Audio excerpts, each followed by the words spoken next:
Here to perform our national anthem, please welcome award-winning, multi-platinum country music icon and star of the upcoming Fox series Monarch, Trace Adkins.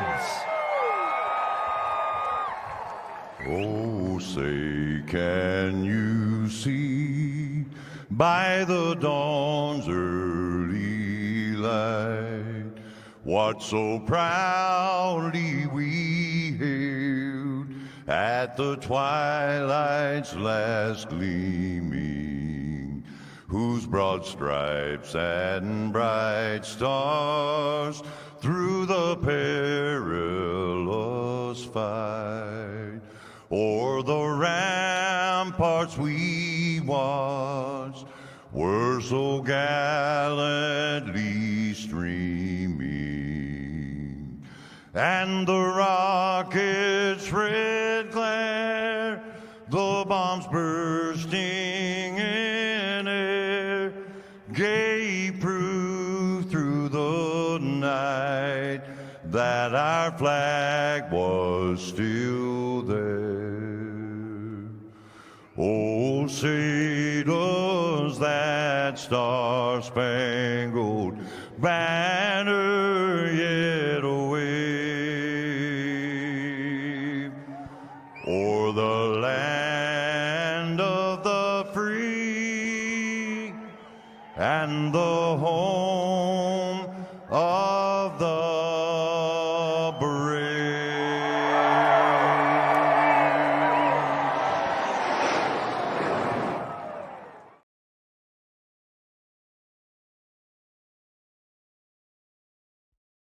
Racing isn't easy, but experiencing it is. iRacing puts you in the driver's seat with the industry's leading sim racing game. Drive on laser scan replicas of the greatest racing circuits from around the world. Go head-to-head against other drivers chosen by skill-based matchmaking to ensure competitive racing at every level. Compete across all your favorite series in officially licensed cars engineered to deliver the most accurate driving experience possible.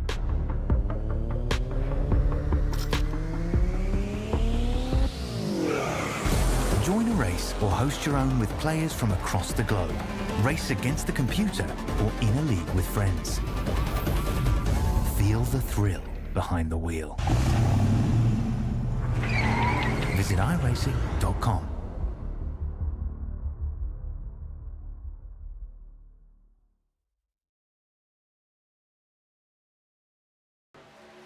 The search is over. The most comprehensive oval scoring solution is here. Featuring oval playoffs, adjust drivers per round, custom number of rounds, custom playoff points, provisionals, optional win and you're in, custom playoff displays, rookie championships, optional minimum participation, and load those results in seconds. Visit extremescoring.info today.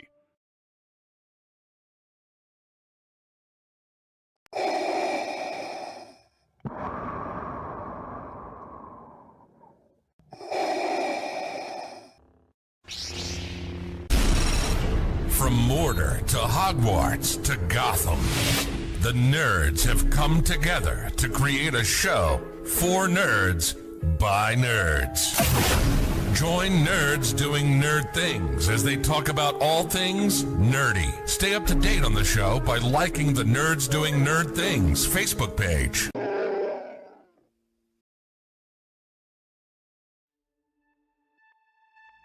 It is feature time in Tulsa. Let's go green. He's got the run, but isn't enough. It's a drag race to the finish. Culver goes from third to first in the last quarter. Experience the world's most legendary racing events with iRacing. iRacing special events allow any member to compete in full-length multiplayer races based on some of the biggest events in motorsports all year round. Compete in virtual endurance races, such as the 24 Hours of Daytona, Spa 24, and the Nürburgring 24 Hours. Take on some of the toughest races on the NASCAR calendar, such as the Daytona 500 and the Coke 600. We have races from disciplines across the racing world, from the Indy 500 to the Chili Bowl, from the Bathurst 1000 to the Crandon Championship. Our endurance special events utilize iRacing's team feature, where members can sign up and race together on their own team, swapping drivers throughout the race. Other events use iRacing Super Sessions, where you're not only racing against those on track, but against everyone taking part. As every race progresses, watch and feel the track change, with progressive time of day, dynamic weather and rain, and dynamic track debris and surface changes. Take on your favorite discipline, or try a brand new racing challenge with our biggest races of the year, the iRacing Special Events. Learn more at iracing.com/special-events.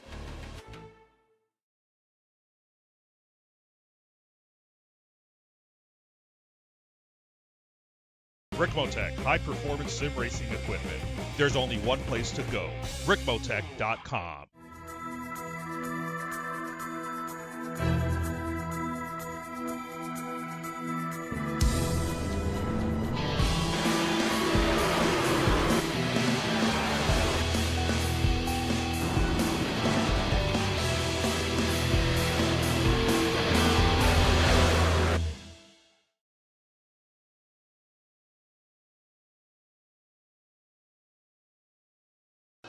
The following is an All-Star 15 TV production.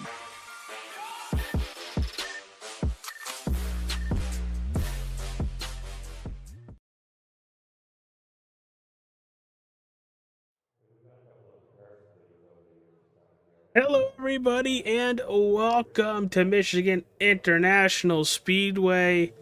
Welcome to All-Star 15 TV. On the broadcast tonight, it is the final race in the round of 8 for the XMS RICMOTECH Truck Series. It's going to be a fun race, as you can see on the tower, the left side of your screen. These playoff drivers are all over the place. Hit that like button, subscribe, follow. Glad to have you all here, but it's time to bring in my co-host on these Tuesday evenings, the crew chief of the Stars. It's Mr. Gary Wells. Yeah, AJ, thanks for having me on. Welcome back, race fans. We're here at Michigan International Speedway. Gonna be a fun race tonight. We've got 105 laps, 210 miles here tonight to determine our championship four. And of course, next week or after that, we have 2 races to determine our champion. We'll be going to Legacy, Texas, and Dover. But tonight, AJ, pretty steep bank turns. This place is going to drive similar to Daytona and Talladega for these trucks, but compared to those other 2 speedways that I just mentioned, tires are going to play a bit of a factor here. Whoever could save the right side tires and stay out of that outside wall. Basically, if you protect the right side of your truck here tonight, you're going to have a pretty good finish here. Thing is going to be track position a lot, but with the draft here, it's really going to close the gap, and I think we're going to see multiple little packs. Yeah, I'm right on board with you. But for everybody wondering at home, some background on tonight's race. If this is your first time here watching on All-Star 15 TV, glad to have you. It's race number 14. We're doing 105 laps, 210 miles. The stage is listed at lap 35, so we'll throw the yellow, re-rack them, give out some points. 5 sets of tires in the pits. Fuel window right around that 22 to 25 lap mark, depending on if you're in the draft or by yourself.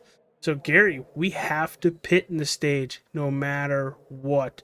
So, I don't think we'll be seeing any sort of saving in this first stage. Maybe some strategy later on, but I'm excited to hit cars on the racetrack momentarily. Yeah, I think if you do save or try that strategy, you're going to lose way too much time. So I think tonight is going to be a little bit more of the follow the leader situation, but I do think with the stage being lap 35, that does open the window to potentially pit before your fuel runs out, because you get about 25 laps. So maybe pitting at like lap 19 or 20 or 18, right about halfway through the stage, come on in, get your tires, get your fuel, come back out there and run 18 more. It's going to be interesting tonight to see where things fall, but it's really going to come down to track position, don't speed on pit road, and having the right strategy when it counts. Yeah, let's talk about those points coming into tonight. Very, very special points, because it is the last time. We're gonna need them in the round of 8. Opplinger at 2067, Krim at 2053, Paul Irvin at 2051. Then rounding out that top 4 who would move on, it's Michael Thwaites with a 2044. Then below the cut line, Matt Cochran with a 2041. Caleb Bacon, 2037. Josh Vidal, 2031. And Ed Morris in 8th, 2028. Gary, one good thing about it, out of any of these 8 drivers, it's a win and you're in. So even if you're Ed Morris, who ran well last season, he did get the pole and finished 3rd. So we're looking at an Ed Morris that could be very, very strong here this evening and could really upset the playoff bubble. Yeah, it looks like as of right now, I mean, he is slotted provisionally to get that outside pole. So he's one of those guys that could qualify really good at this racetrack. He's led a lot of laps here. Pretty sure in previous seasons he's a former winner here. So Ed, whether it is in the Xfinity car, Cup car, ARC car, truck, doesn't matter. Ed always runs good here. I think he could be one to watch tonight. But yeah, I mean, if you're right there at the cut line, you are also hoping that you can get max points. So a guy like Matt Cochran, who's just below the cut line, he's looking to get stage points and finish really well, maybe even win if he has to. And, you know, Thwaites, he's looking to stay out of trouble as well, so he can get maximum points and move on to the championship 4. Let's run down the starting lineup from Michigan International Speedway. Final race in the round of 8. On pole, the driver of the number 48, it's Paul Irvin. An outside pole, like you mentioned, Gary, it's Ed Morris. In row 2, you have Daniel Krim, Justin Opplinger. Row 3, it's Josh Vidal and Matt Cochran. Row 4, it's Alan Fox and Kyle Miller. And rounding out the top 10 in row number 5, it's Caleb Bacon and Brant Humphreys. Gary, take us the rest of the way, please. And row 6, you've got the 12 of Michael Thwaites and the 54 of Chris Opplinger. Last bonus points for qualifying, by the way, in that row number 6. Lucky 13 is going to be Christian DeBoer in the number 56. And starting in 14th is going to be that 24 truck of Mike Campigio. 15th is going to be Aiden Turner. 16th is going to be Caleb Lamb. And rounding out the field tonight is going to be that number 28 of Ed Morris. You just ignore my name right there on that list, ladies and gentlemen. I'm not racing. But you are going to hold up this... oh, never mind. They pushed it forward. All right, Gary. Well, we're going to start moving momentarily. They're going to get that one pace lap right around this racetrack. What are you expecting for this first stage? Well, I'm expecting a little bit of chaos. And by that, I mean a little bit of chaos early. These guys are going to be really close together. I think the first 5 laps, I think you're going to see the most passing here tonight. Especially just jogging for position. I think you're going to see a lot of 3, a lot of 4 wide. AJ, as I was telling you before we went on air tonight, I think we could see that first lane right next to the yellow line start to open up for some of these guys for passing. But I think at the end of the stage and toward the end of these fuel runs here tonight, everybody's going to be searching for that 3rd and 4th lane up toward the wall. Yeah, I loved watching it in practice. It was a lot of fun to look at the little groups that we were seeing around the racetrack, who was working with who, going right around the racetrack into qualifying. Before qualifying, actually, I think is when we did this. As a driver, I took the 47 of Daniel Krim as a driver to watch this evening. He's starting P3. Gary, who'd you grab? I picked Michael Thwaites, who is starting in that 11th spot. So he's going to have a little bit of work to do, but we've seen him this season. When he has been on it, he has been on it and right up toward the front with everybody each and every week. Oh, 100%. I think this is going to run a multi-grooved super speedway in a kind of way where in just a couple laps you can go front to back until these tires really decide to wear out. But here we go. Pace truck is off, and we are green here at Michigan. Gridded up, ready to go as they cross the start-finish line for the first time tonight, Gary. And already an issue with our pole sitter.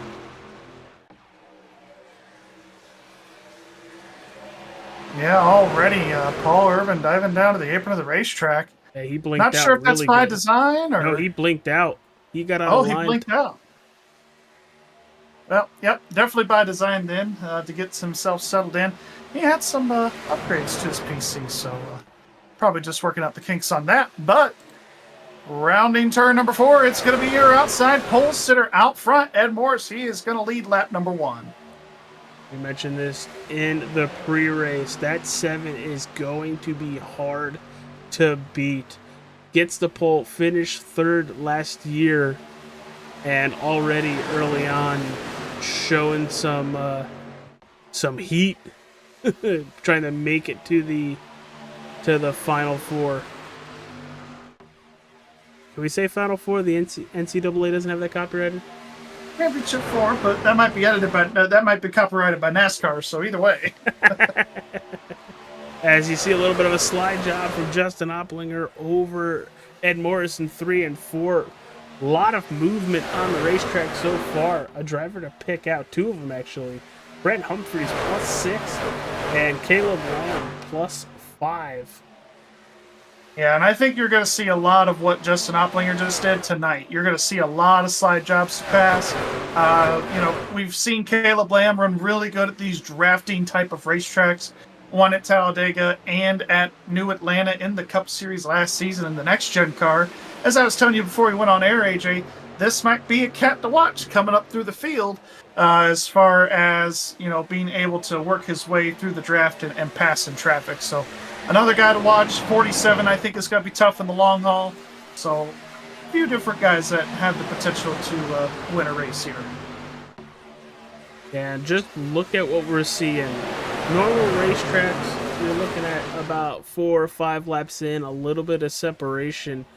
Nuh-uh. Right now, everybody is on top of each other as you see the 47 underneath. The 5 of Kyle Miller. That's for P3. Yeah, and these drivers have plenty of space to be able to negotiate around this racetrack, 4 or 5 lanes wide. And like I said, I think we're going to see all lanes occupied at one point in time here tonight. Yeah, a little bit further back, to your credit, to Joshua Dahl and the 35 of Caleb Bacon side by side. The 77 of Caleb Lamb almost put it 3 wide. He actually might on exit with a really good run. He won't, but he's going to go to the outside, but Caleb Bacon gets the run, and he's going to make it 3 wide. Wrong blue card. Caleb Lamb might, if he can get a run here off of turn 4, he might make it 4 wide if he has the opportunity. These guys are going to be all over each other here. And they're staying. They were staying 3 wide for quite a bit, Gary. Yeah, they were 3 wide there for about half a lap, 3/4 of a lap there. That was pretty impressive. And this track is so smooth compared to its sister track, Auto Club Speedway, that you can pretty much hold a line all the way around this racetrack and not have to feel a whole lot of bumps to throw your truck everywhere. Yeah, let's not talk about Auto Club. I'm really upset that they're getting rid of the D-shaped 2-mile oval. Oh! 72 and 77 almost make contact there, AJ. I thought we were going to see a big one. That's Humphrey and Lamb. It looked like the 77 might have gotten clipped in the right rear.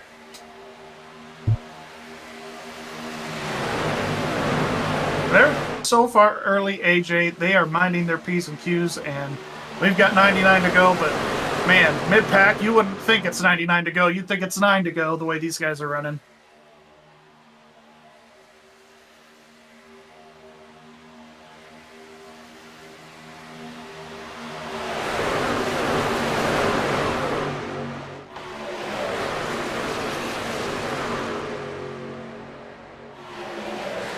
Still a battle for second ongoing between the 51 and the 5 here. 51 of Justin Opplinger, that 5 of Kyle Miller. And now Kyle's going for the lead here. That looked like a heck of a push from Krim on the 5 to get him towards the front. Yeah, it made the 51 fall back from second to 4th because they were running second. And here comes Krim. There goes the 7. We got contact, and there's the caution. The 5 of Kyle Miller, the 7 of Ed Morris. Let's take a look at that replay, AJ. Kind of surprised the caution came out, though. Me too, but I think it's because that 7 got airborne, I would assume. Yeah, I thought we were going to see a blow over there. Yeah, just coming out of 2. I don't know if the 47's push just went wrong. Ooh. I think the No, 5 it wasn't. Yeah, it looked like the 5 just got him in the right rear, came up the track a little bit. Maybe some netcode, but that looks like contact to me, AJ. There it is. I don't know if that was netcode. That looked like they might have hit. Yeah, the 5 was coming up, and the 7 just held his line. Didn't have much more room to go before that outside wall just kind of came up. I don't know if he was trying to side draft there, which is a possibility, but definitely one of those deals there. That would be our first Elite Entertainment caution here on the channel. Doesn't look like there's any damage on that number 7 of Ed Morris. I was just getting ready to say it looked like he was able to keep it out of the wall even with almost flipping, so he's still going to have a truck that can drive back up to the front and win this thing. Now, AJ, this is going to put these guys right on the edge of that fuel window of 25 laps to make it to the end of the stage. I think we might see a couple drivers pit now, and then next time by... And then top off. Yep. It's That's like what I was just getting ready to say. What I was now, say. No, exactly. Now, if you wanted to get real crazy with the strategy here, I would not be surprised if you see a couple of drivers try to take 2 tires here. No matter how that would look, I think that is very possible here in this situation since we're still fairly early on. And from Matt race Cochran control and here, it Alan looks Fox. like they are... Yep, and they were toward mid-pack. Now they're coming out, and I think that was a fuel-only stop for some of these guys here. You have 5.5 there for Cochran. Alan Fox, 5.8. So, yeah, these guys definitely probably only took fuel only. Looks like the 5 they ruled at fault, I believe, if I heard race control correctly. So they're going to at fault him, and he's going to get an E11.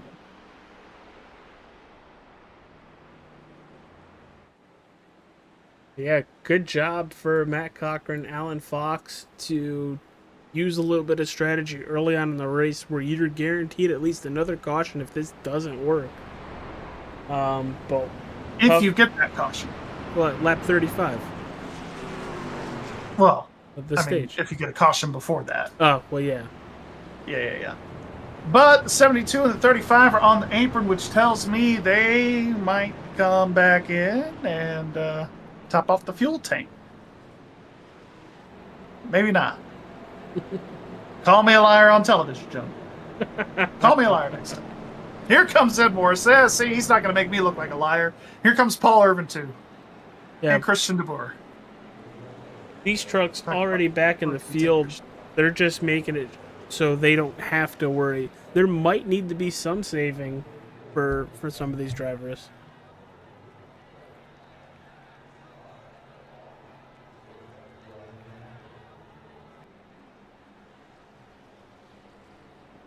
Well, we are gridding up 2 by 2. Matt Cochran, your race leader. Alan Fox, who's outside. Then Justin Opplinger, Brant Humphreys, row 3, Michael Thwaites, Christopher Opplinger, row 4, Caleb Bacon, Daniel Krim, and then Caleb Lamb, Aiden Turner in row 5. A huge shakeup in that middle of the pack where going into pit road, Daniel Krim leading comes out in that 8th position. Yeah, it seemed like a lot of drivers there. Daniel's the first one on 4 tires. Same thing with Caleb Lamb right there. So a lot of these guys looked like they either took fuel only or they took 2 tires. I'm curious to see how the difference is going to show between 2 and 4 tires, if any.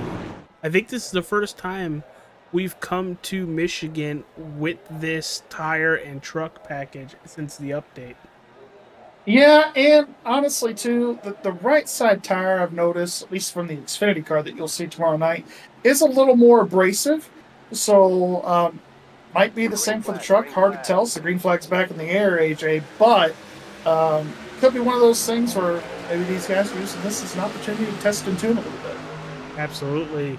Cochran with a really good launch on the restart.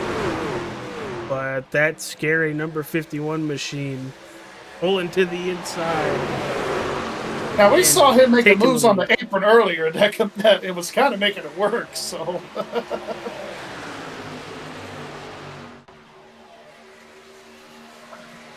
But he's going to take that lead with ease.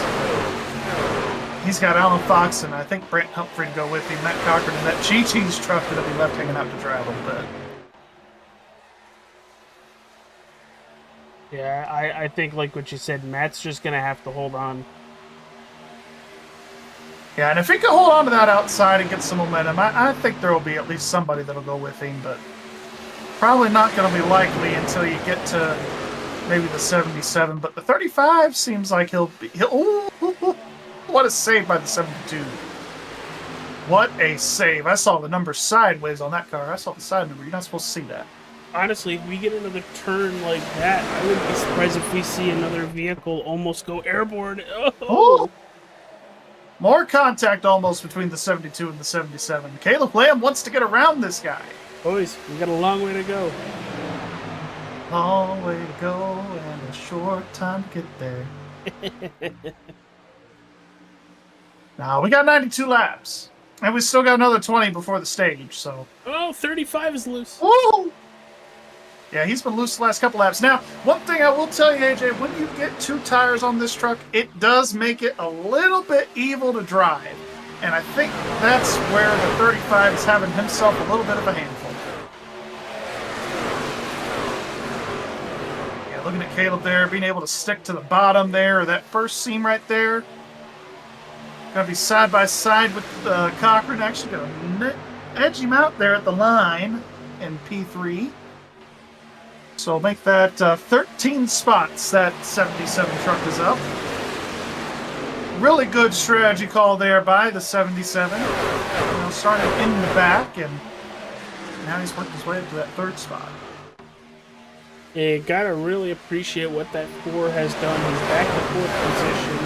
Only took fuel thinking that the tires were good enough, and he's only fallen back to that 4th spot, like I said. Not hurting him as like we thought it was going to.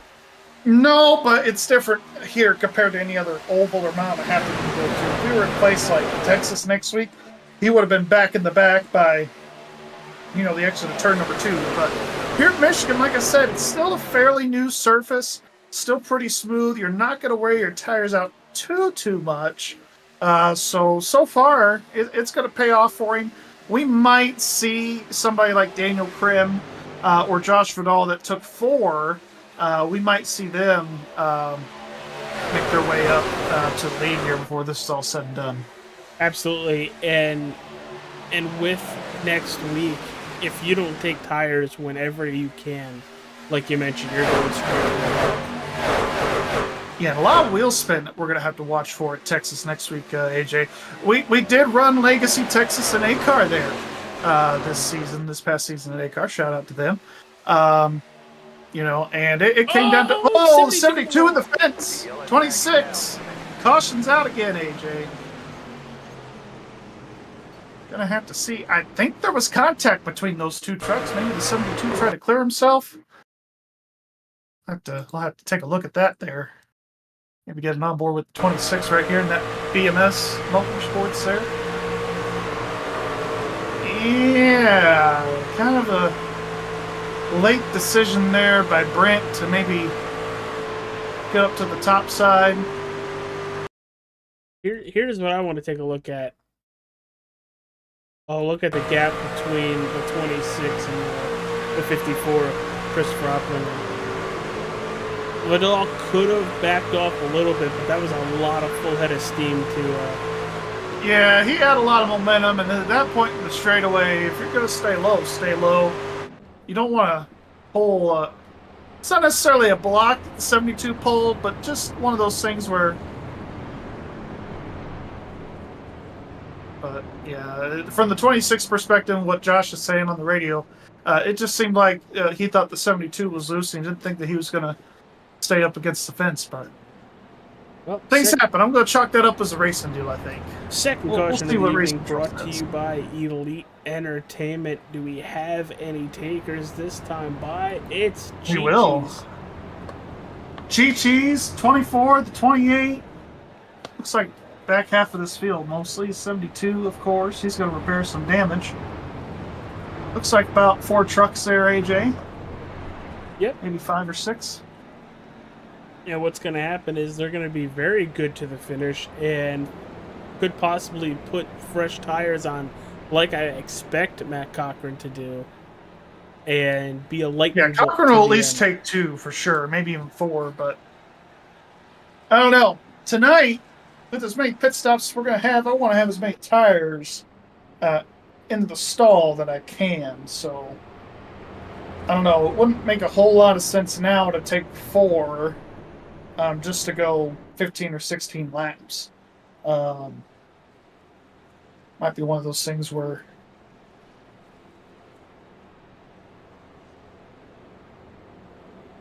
the XMS. And they're putting that on the 72, AJ. So 72, Brant Humphrey gonna get an EOL. Looks like again a lot of single-digit pit stops here as far as time goes. Yep. Matt took 4. Paul was a 4-second stop. Campigio was 6.2 seconds.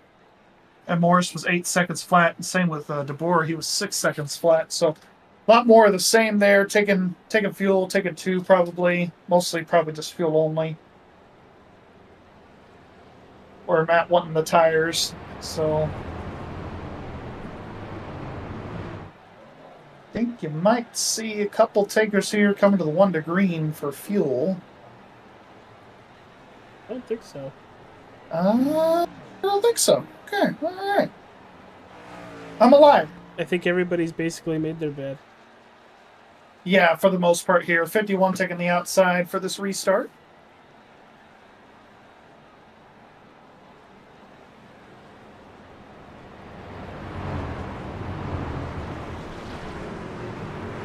Now, Ed Morris, Paul Irvin came in for that extra pit stop on lap 10, but then you have DeBoer, Campigio, Ed Morris Sr., Cochran, and Humphreys with 9 lap fresher tires than everybody.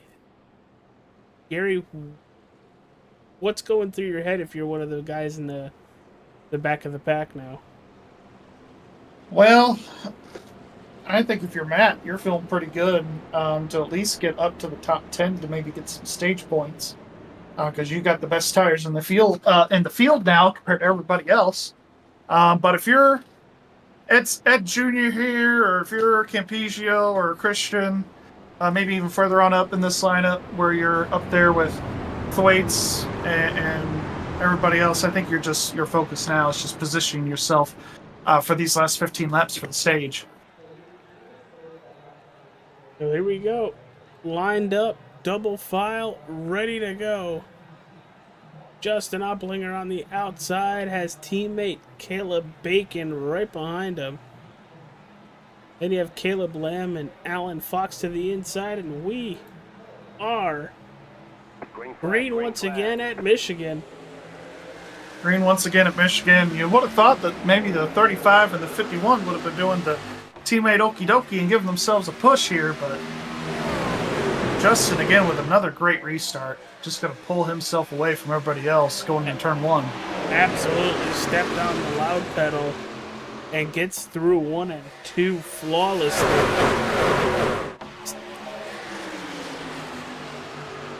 Yeah, one thing we'll have to watch tonight, AJ, as this race unfolds, I think we're going to have to watch the exit of turn 2. We've seen a lot of the incidents take place down the backstretch here tonight, but that turn 2, getting on into a run, can come up on you pretty quick, and that banking kind of flattens out right before you're out of the corner. So that'll be something to watch, going from the 18 degrees to the 5 degrees coming off of turn 2 and onto the backstretch.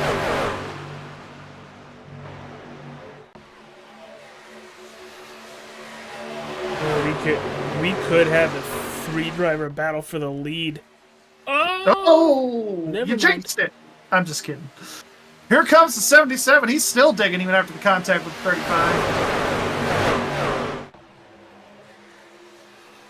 Oh, they're making contact again. I think that was a little displeasure. It definitely was. Definitely, for sure. I'm kind of curious to see what Fox and XTREME are going to do right here. Yes. Sitting here in fourth and ooh, fifth spot. I think the 77, he's not going to quite be able to get clear of that 35. Let's see. 47's going to go with the 77 here, which I think is the right choice. I think the 77's a faster truck right now. Oh, boy. I got really nervous with the 35. Oh, I did too. Cut in front of the Here 77. comes the 77. He's going to try it again. But the 73 is up there with that 35, giving him one heck of a push down the front here. Where XTREME's being a little more standoffish to that 77 comparatively to what the 73 is doing. Down to one once again. Opplinger going to take that really bottom line there. Oh, the 77 loose through 2. Yeah, looked like he got a little loose there through 2. Oh, no. We're about to go 3 That's wide. just going to make it 3 wide going into turn 3. Who's going to make it out of this corner? Hopefully somebody. I think everybody's going to make it out. Everybody's going to make it out just fine. Here comes the 26, though. He's looking to make a move on the 77. Yeah, we're going to jump on board with that 77 because it looks very squirrely for Caleb Long. Yeah, looked pretty squirrely there. That Nerds Doing Nerd Things podcast, Chevy Silverado. Hey, Got to clear. Yeah, you do. I hope so.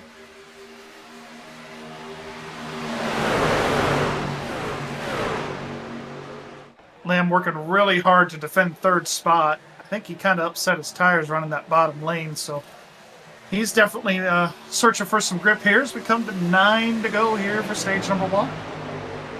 Yeah, we're closing up to the end of the stage really fast. Oh, little contact. Or at least I thought it was contact. The 35's loose. 47's loose, sir. Caution's out. Cautions are fast tonight. Yeah, they are. But I think with it being such a high-speed racetrack, AJ, and everybody's so close together, I mean, I think iRacing's making the right call throwing these cautions as early as they are. It's like the ball flips the 47 in the back. It just spins them. GTS on GTS violence? Looks to be that way, AJ. But you can see XTREME is really loose. I think it had a lot to do with the speed change. The 35. I think he was reacting to the 35 there, which got him loose, and the 26 just kind of finished turning him around. Because the 35 was loose further back, as we saw, but I think just one of those reactionary things that happened there. Part of racing. Absolutely. We are under caution for the 3rd time tonight. Lap 27. XMS RICMOTECH Truck Series live from Michigan International Speedway. You're watching All-Star 15's TV's broadcast. We will be right back.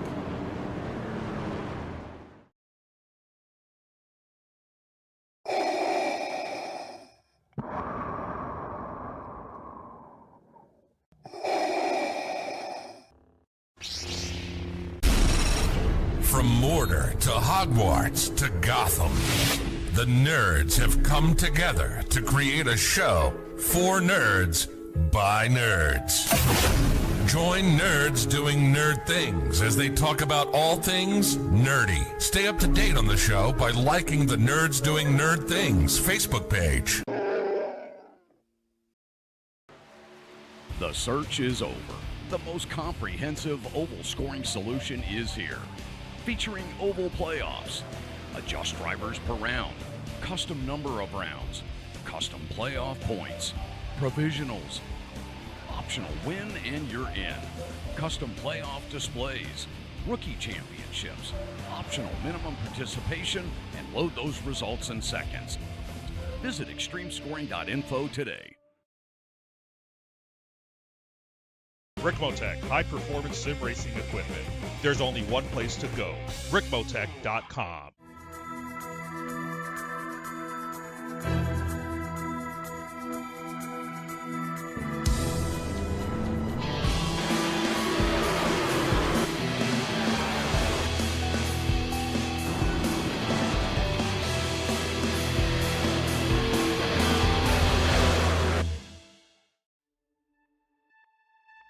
It is feature time in Tulsa. Let's go green. He's got the run, but isn't enough. It's a drag race to the finish. Culver goes from third to first in the last quarter.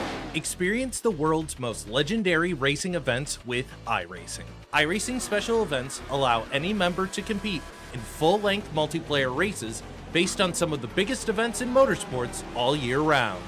Compete in virtual endurance races such as the 24 Hours of Daytona, Spa 24, and the Nürburgring 24 Hours. Take on some of the toughest races on the NASCAR calendar, such as the Daytona 500 and the Coke 600. We have races from disciplines across the racing world, from the Indy 500 to the Chili Bowl, from the Bathurst 1000 to the Crandon Championship. Our endurance special events utilize iRacing's team feature, where members can sign up and race together on their own team, swapping drivers throughout the race. Other events use iRacing Super Sessions, where you're not only racing against those on track, but against everyone taking part. As every race progresses, watch and feel the track change, with progressive time of day, dynamic weather and rain, and dynamic track debris and surface changes. Take on your favorite discipline, or try a brand new racing challenge with our biggest races of the year, the iRacing Special Events. Learn more at iracing.com/special-events.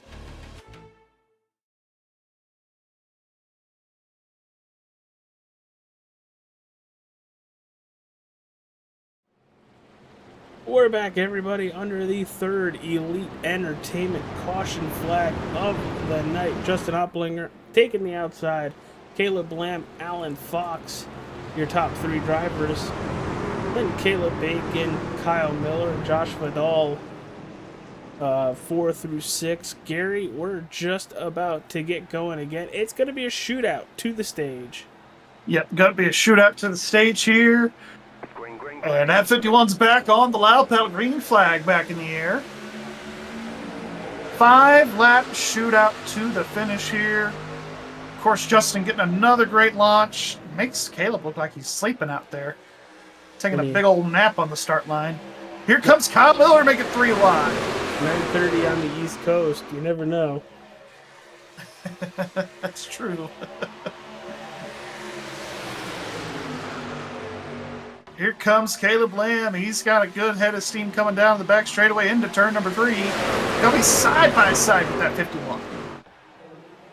I think he's going to take the lead here. He's going to try anyway. He's got that 35 with behind him there.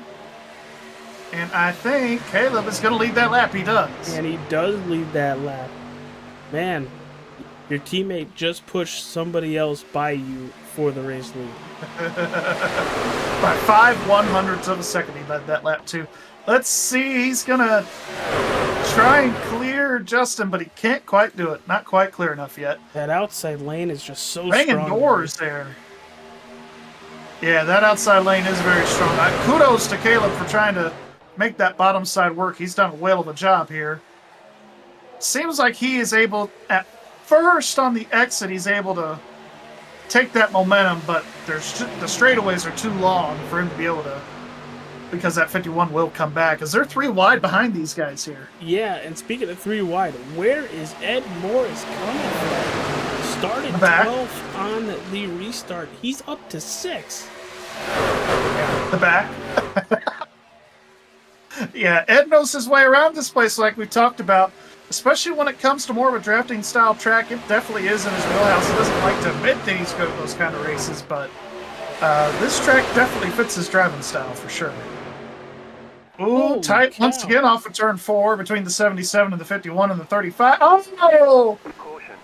Oh, we got Justin Opplinger racing violence. Yeah, there we go. Axis on axis. Big crash here. Gary, what did I tell you earlier before the race started? If we get one wreck that has playoff implications into it, there it is, right there. Yeah, it looks like, I don't.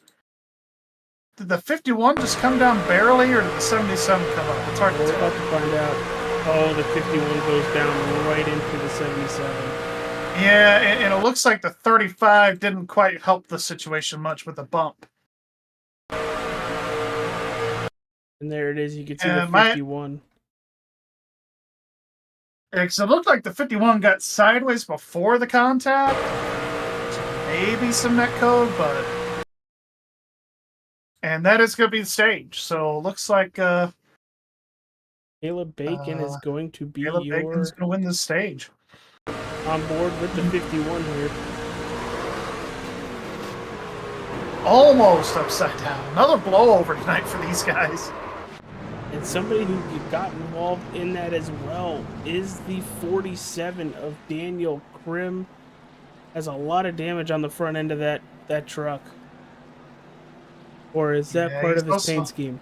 That's part of his paint scheme, never mind. Yeah, I was going to say, it looks like it's part of his paint scheme. He does have some left rear quarter panel damage, though, from that, so he'll be looking to repair that, obviously, on the pit lane. But yeah, that truck is still clean on that 47. Another driver with some serious damage. The 12. Michael Thwaites. Michael Thwaites. Man, you hate to see it. Nowhere for him to go. They are given the EOL. I missed the name, so we'll see what drops here in my little chatterbox here.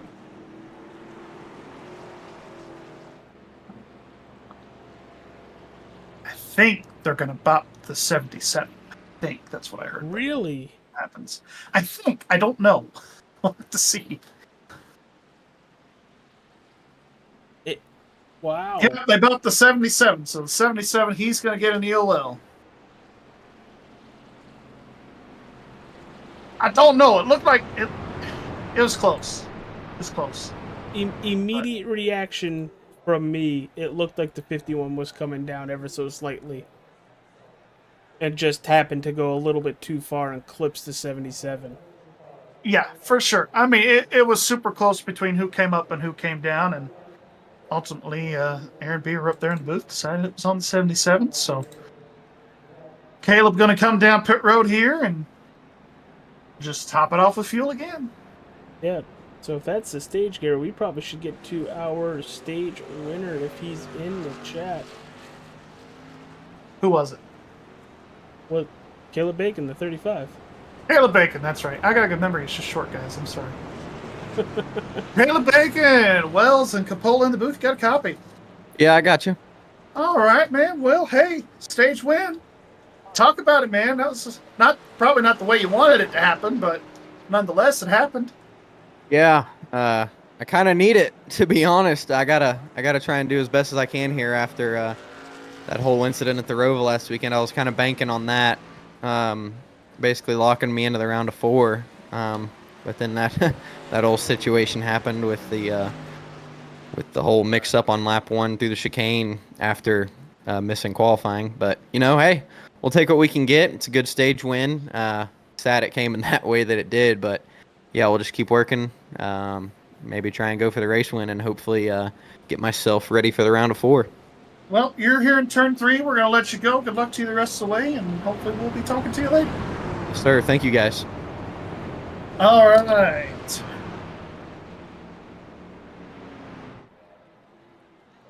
Look who has taken over the lead.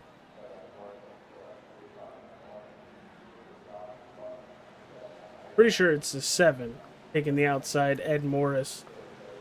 Could very much still be the 5. No, I think the 5 is the leader, and he chose the inside. There it is. Yep, it 5 was is the leader. 5. So used to the leaders taking the outside, so I immediately thought it was the 7.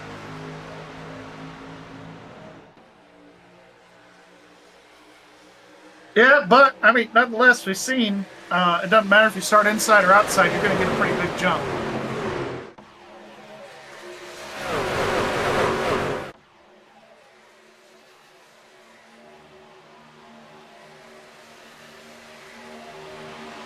Gary, we're going to the finish now. We're going 105 laps to the finish.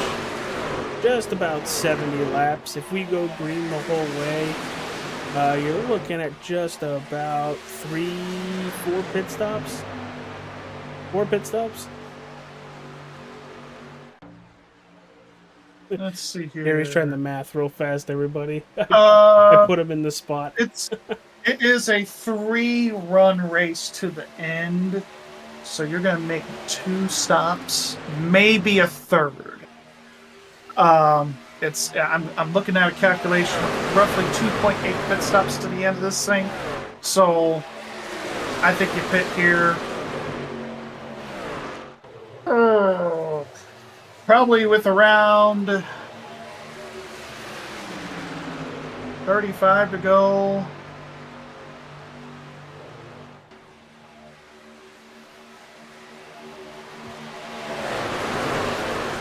And who's to say we don't get a couple Thinking more out loud cautions? here, and then probably 10 to go. Try to split up that way. It'll be interesting as a crew chief. I think it'll be interesting as this race unfolds because, of course, that's if we go green to the end. And so far tonight, we haven't had too terribly long a green flag run. So it'll be interesting to see how it comes down to the checkered here. Yeah, and I really think the reason why we've had these yellows that we've had are the racing is so close together. These trucks punch such a big hole that the runs are just coming out of nowhere completely. Yeah, it's not quite as bad as Atlanta Motor Speedway, the new Atlanta nowadays. But you still get a pretty big run from out of nowhere, it seems sometimes. The track's a lot wider than Atlanta, but you still don't have the longness of the straightaways as you do at a Daytona or a Talladega or the wide sweeping of a corner as those two places. Alan Fox has jumped to the lead. Ed Morris right behind him. Aiden Turner in third, who is plus 12 spots, running a very, very good race so far this evening as we put lap 40 on the board. I'm Agent Bola, Gary Wells in the broadcast booth for you guys tonight. It is the XMS RICMOTECH Truck Series from Michigan International Speedway. Cutoff race next week. We go to Legacy, Texas with the Championship 4 first race of 2, and then the following week we go to Dover to close out the season and crown a champion. Very important tonight, Gary, that we see who is going to fight for that championship the next 2 weeks.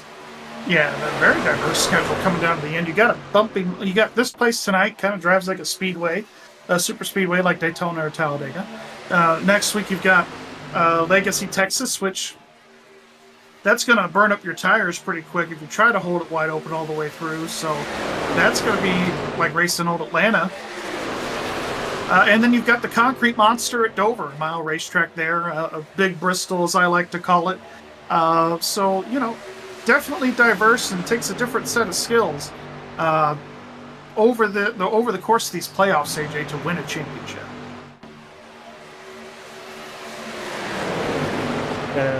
Particularly set of skills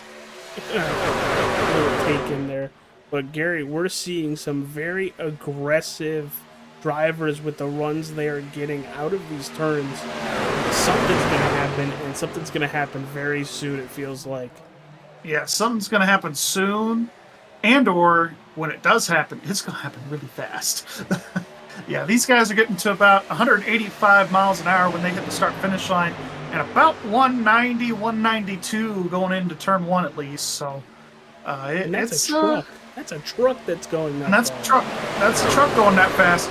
And tomorrow with the Xfinity car, you're hitting about 190, 195 in the straightaways here.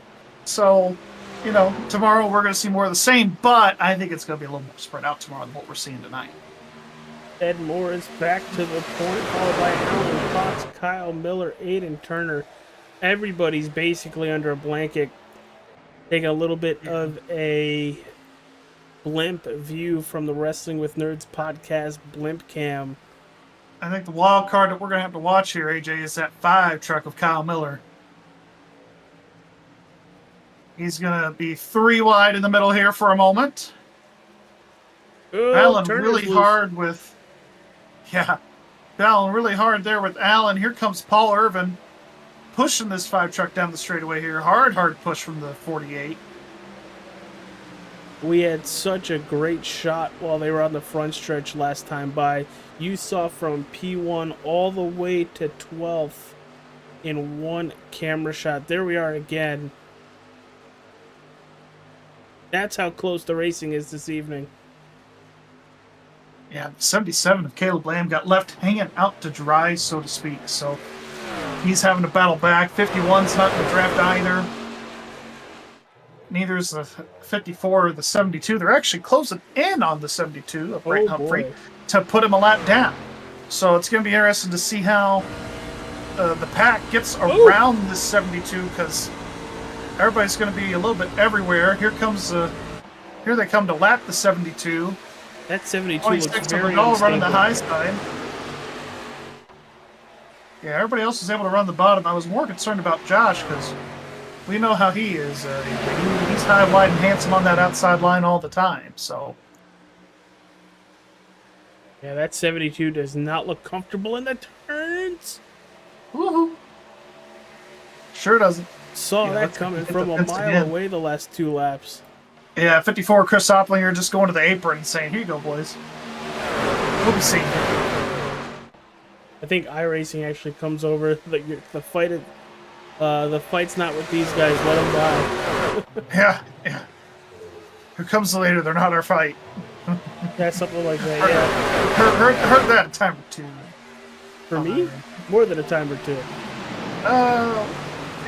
And then if you don't get out of the way fast enough, you have somebody jump over comms. That's very true. Well, let's see what power we could develop here on this outside lane. They're together, right? And what we've talked about before in the truck series, and really just on XMS here in general on this channel, getting to them is one thing, passing's another obstacle. So a lot of obstacles, a lot of things these drivers are going to have to overcome to get around and make some moves and make some passes. And I know I've mentioned the analogies to a super speedway. You really do need some help to make passes later on in the run. You need somebody's draft or a push to get you by the car in front of you. Yeah, you really do. I mean, it's you need a lot of assistance making passes here at Talladega. That is for sure. Ed Morris doing a really good job staying up front. Him and Alan Fox shared a lap time last time by.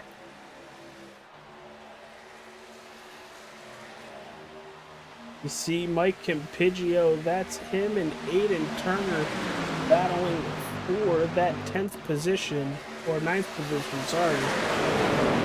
Yeah, good to see Campiggio having a really solid run here tonight, up in the top 10.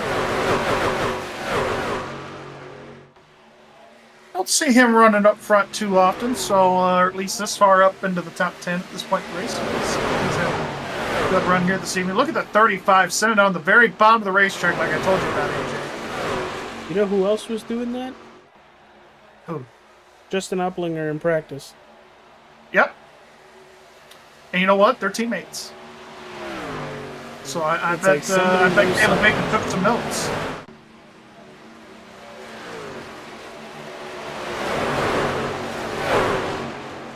Ooh! That 5 truck got loose. Yowie wowie. And he saved it. Attaboy, Miller. That's the Kyle Miller racing experience right there, boys. What do they say? Loose is fast and out of control? Yeah, loose is fast and on the edge of out of control. That's right. Yeah, That's well, what they he's been fast all night, and he's been very loose all night. Yes. For a fixed setup, he's got a handful. He really does. He's really been showing and giving our guys on the camera crew some TV time. So.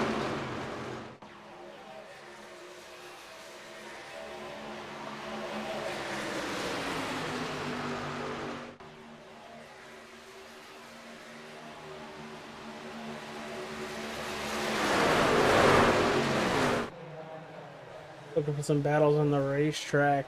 You see Vidal, Krim, Cochran, and Irvin under a blanket. That's 5, 6, 7, 8 on the racetrack. It's like you can't get away from anybody. It's wild. No. And, Yeah, and, you really and can't. And that's the frustrating part about this type of racing here. Yep, that's exactly where I was going to go with that, Gary. For 105 laps, you can't get away from people. Yeah, that's probably the most frustrating part about racing at this racetrack with the trucks the way they are nowadays. You can't separate, but we'll see these guys fan out the corners to try to get as much downforce as you can on the nose, but you don't want to lose the draft at the same time either, because then you'll lose the pack. And we've seen what happens to drivers that lose the pack. Justin Opplinger lap down. Caleb Lamb doing pretty good, only 6.5 seconds back, but still, he's still... Oh, the 47's in the fence. 4 is almost trouble. We'll go back and take a look at that. And 47, the Crimson Chin there. It's not too high. A little too high. It looks like 4 foulsy. Everybody keeps it pointing in the right direction, but they spread out just a little bit. You know that song, Another One Bites the Dust? Yep, and you just got it stuck in my head. That's what's playing right now in the head of some of these drivers here as the pack starts to narrow down because people are hitting the fence. And that's one thing we talked about in the pre-race, keeping the right side of that truck clean, whether it's your tires or your actual truck, because we've seen it. Everybody's drifted up to the high side here now to make some hay as we see the 26 making a pass actually in the middle portion of the racetrack. I think Vidal has been very smart on how he's been attacking this portion of the race. He is making passes, and he is significantly faster than the drivers around him. The only one that's faster he's in the... Oh, that was Miller in the fence. The only one faster than the 26 last time by was Paul Irvin, and it was by 0.04. And they're a good tenth and a half faster than the rest of the field. Capizio was actually the fastest truck on the racetrack that last time by with a 40.54, but comparatively between the two drivers, yes, Vidal was faster. And the thing is, this is where we normally see Vidal kind of have a come apart and really struggle to make it to the end of these races where now he's really matured in his racecraft, and there he goes, making that pass for second, and he's got that confidence to where he can make that truck stick and pretty much do whatever he wants with it. Oh, there's the 5 and the 35. No caution for that. Everybody keeps it straight. And that, unfortunately, I don't think was... kind of have to see what happened first, chicken or the egg. It looks like the 5 kind of slaps the wall. 35 just kind of nowhere to go. Just comes right down to the 35. Yeah, the 35 was kind of running more of a natural line, and you're just so committed in that throttle, AJ. Especially at the exit of turn 2, we talked about it, where it gets a little tight right there, and where you are is where you are. What's good with the 35? Unfortunate that just happened, but we're 48's in the fence now too. The 5 is there. Oh, this is chaos. Put it on a t-shirt. Did he run out of gas? I don't know. I think he ran out of gas. I think he hit the fence. Well, the way he came up the racetrack. We are going to start racetrack. seeing pit stops here, AJ. Now, I did make that 25 laps by myself. So I think these guys are able to make the fuel last a little bit longer as they're in the pack. And we're seeing a lot of lifting as well here. Paul Irvin smacks the wall. Then you have the 5 trying to get out of the turn with speed, gets tight, goes right up into the 48. Jeez. Yeah, those two seem to be around each other a lot here as of late in the Truck Series. And you see that a lot, not just in iRacing or in XMS. If you get 2 drivers that are kind of like rivals, they're always around each other all the time. Well, and speaking of battles here, the top 3 are battling for the lead right here. The 73, Alan Fox. Josh Vidal actually led the previous lap, but Ed Morris is able to take it back as he's got a teammate helping him on that high side. But here comes Vidal. Has saved his stuff. Not going to be able to clear the 7. And that's going to be a tough task for Vidal is completing that pass on Ed, but he's going to do it right here, actually. I very much think Ed Morris, I'm coming to pit road in a couple laps. I don't need to get wrecked. No, I think that's exactly where he's coming from on the strategy side of things as he's coming down pit road right here. Not even a couple Him laps and right Alan now. Fox both. Daniel Krim hitting pit road might get everybody. Yeah, everybody that had kind of been involved in Cocker. stuff the last few laps is coming down pit road. That looked like a Talladega pit stop there, AJ. We need to keep an eye on Matt Cochran here. Yeah, you're gonna have to keep an eye on the Chi-Chis here. Yeah, he's Look at that. He's on the curb. That might be a penalty if I'm correct. Yeah, because he's to the outside of the yellow cone. And I didn't realize there was a curb there. Yeah, there is a curb there. That's interesting. I've never noticed that before either. I've never normally not coming into pit road that hot, so he's gonna have a hold there. 26 coming on pit road, and so is a 56. So that'll complete the cycle of pit stops, everybody. Welcome to Extreme Motorsports. Ed Morris first off pit road, Alan Fox, Daniel Krim, and Paul Irvin. But you know what's great about that, AJ? For the 26 and the 56, they didn't have the pressure of having to deal with literally everybody else and worrying about the risk of getting ran over. Well, let's see the difference here. Ed Morris coming out of turn 4. And these guys are just leaving. They are just leaving pit road right now. And 26 hit the outline, 56 hit the outline, and so did the 4. But the 4 is a lap down because of the penalty. That's going to be a big gap. That's just 1 lap difference from But if the 26 can get a little bit of help in the pack here from maybe the 5 or the 24, there's no telling. He might be able to catch back up with these guys. Well, yeah. But I bet you Vidal was probably thinking that more people were going to stay out and not all pit at the same time. I bet you that's exactly probably what Josh was thinking there, but obviously everybody wanted to pit. Ed Morris and Alan Fox are on an island of their own. Then Daniel Krim, another one, by himself. Then you have the cavalry. Then you have the cavalry, and then there's another cavalry coming here too. At 26 and 24, look for them to work together here in this little 3-truck pack with Kyle Miller. I wouldn't be surprised if you see Capizio try to go where that 26 goes to get around that 5-truck. And of course you got Aiden Turner right behind them, not too far back, still able to be in the draft. So.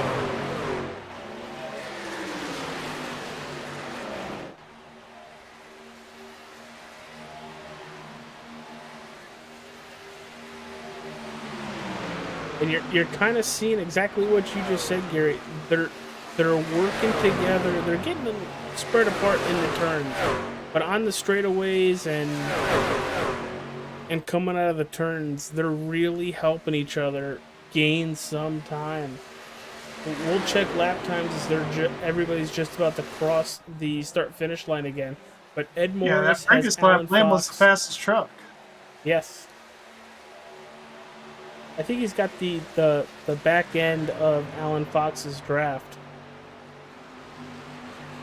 But once again, you're right. Daniel Krim, fastest truck again.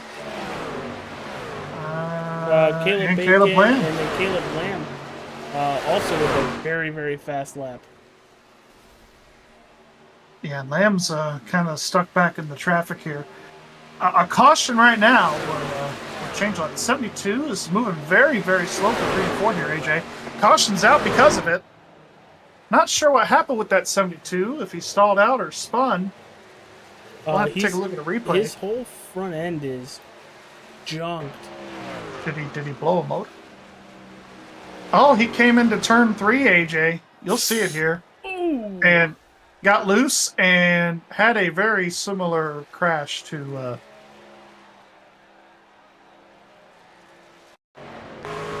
Holy cow, what a hit. Yeah, that was a massive hit for that 72. And that's one of those hits where you hit like that and you're going to blow up immediately. And he did. That's what happened there. And that's what happened there for the 72.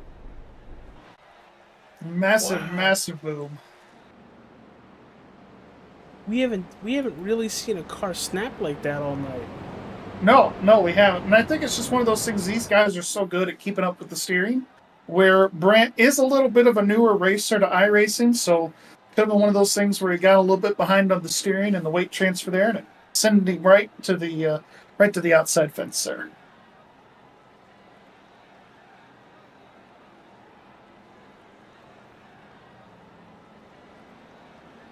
Well, we are under caution here for the 5th time tonight, 4th incident right here on All-Star 15 TV. If you haven't yet, please hit that like button, subscribe, follow. It helps out all the algorithms to push iRacing and All-Star 15 TV up into where more people can see them.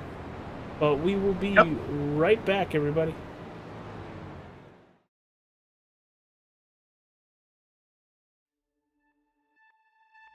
It is feature time in Tulsa. Let's go green. He's got the run, but isn't enough. It's a drag race to the finish. Culver goes from 3rd to 1st in the last quarter. Experience the world's most legendary racing events with iRacing. iRacing special events allow any member to compete in full-length multiplayer races based on some of the biggest events in motorsports all year round. Compete in virtual endurance races such as the 24 Hours of Daytona, Spa 24, and the Nürburgring 24 Hours. Take on some of the toughest races on the NASCAR calendar, such as the Daytona 500 and the Coke 600.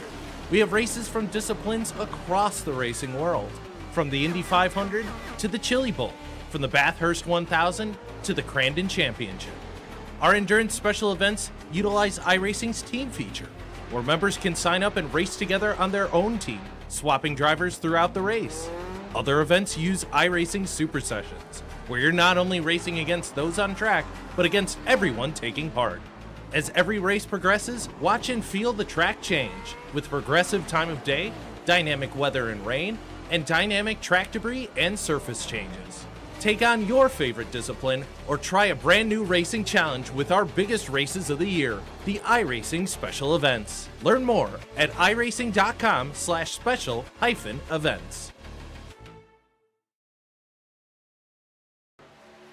The search is over. The most comprehensive oval scoring solution is here. Featuring oval playoffs, adjust drivers per round, custom number of rounds, custom playoff points, provisionals, optional win and you're in, custom playoff displays, rookie championships, optional minimum participation, and load those results in seconds. Visit extremescoring.info today. RICMOTECH, high-performance sim racing equipment. There's only one place to go, RICMOTECH.com.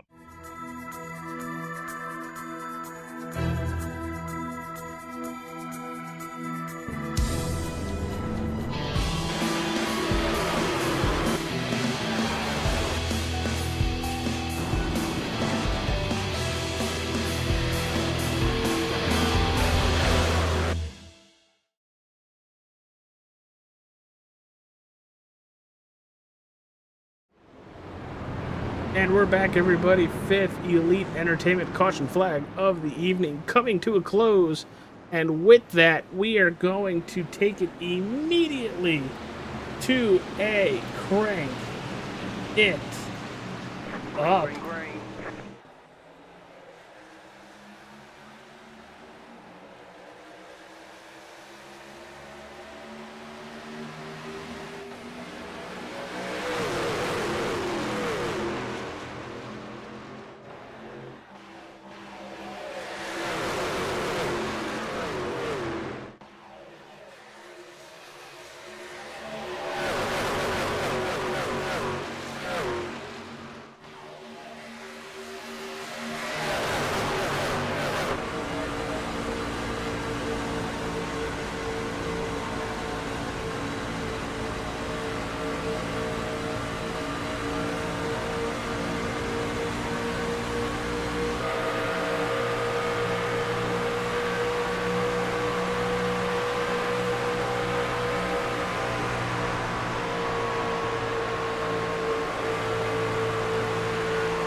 We're back, everybody. Hopefully you enjoyed the Crank It Up, brought to you by JVM Graphics. Oh! Good- we got a caution. good timing. You called it, AJ. 26 right around. You spin me right round, baby, right round. Oh. Anyways. He just... Let's take a little bit slower of a look. I think he's just said, I'm going to make a left turn right here. That's what it looks like, right in front of Aiden Turner. It's one of those things where maybe he thought he was clear, potentially, or the 15 was going to turn down a little bit. Oh, yeah, he 100% thought he was clear. Comes right down. Yeah, onto he was the trying to make that 15's move on the nose. 35. Yep. Nope, you're exactly right. Yeah, I think they're going to put that on Josh. And that's one of those things where he's really, and I tell you folks, he's really gotten better about it. But it's just one of those things where, you know, you're still constantly evolving as a driver and trying to get better. And Gary, Consistency is the key. Just think about it. If he waited not even another second, maybe another half a second, he would have been clear. Yeah, he would have been clear for sure. And that's just one of those things where it's very crucial. You gotta listen to that spotter.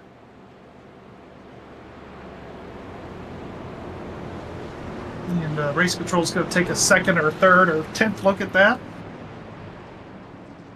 Now this is going to throw a wrench into the pit strategy. Still, we're still 33 to go, and still going to throw a wrench into things as far as who's going to make it and who's not. So wouldn't be surprised if you see some guys come down pit road here. Oh, hey, everybody. Hey, look at that. Wow. Everybody's going to come down pit road and top off on significantly more people than I was expecting. Yeah. I think they're all just listening to me up here in the booth.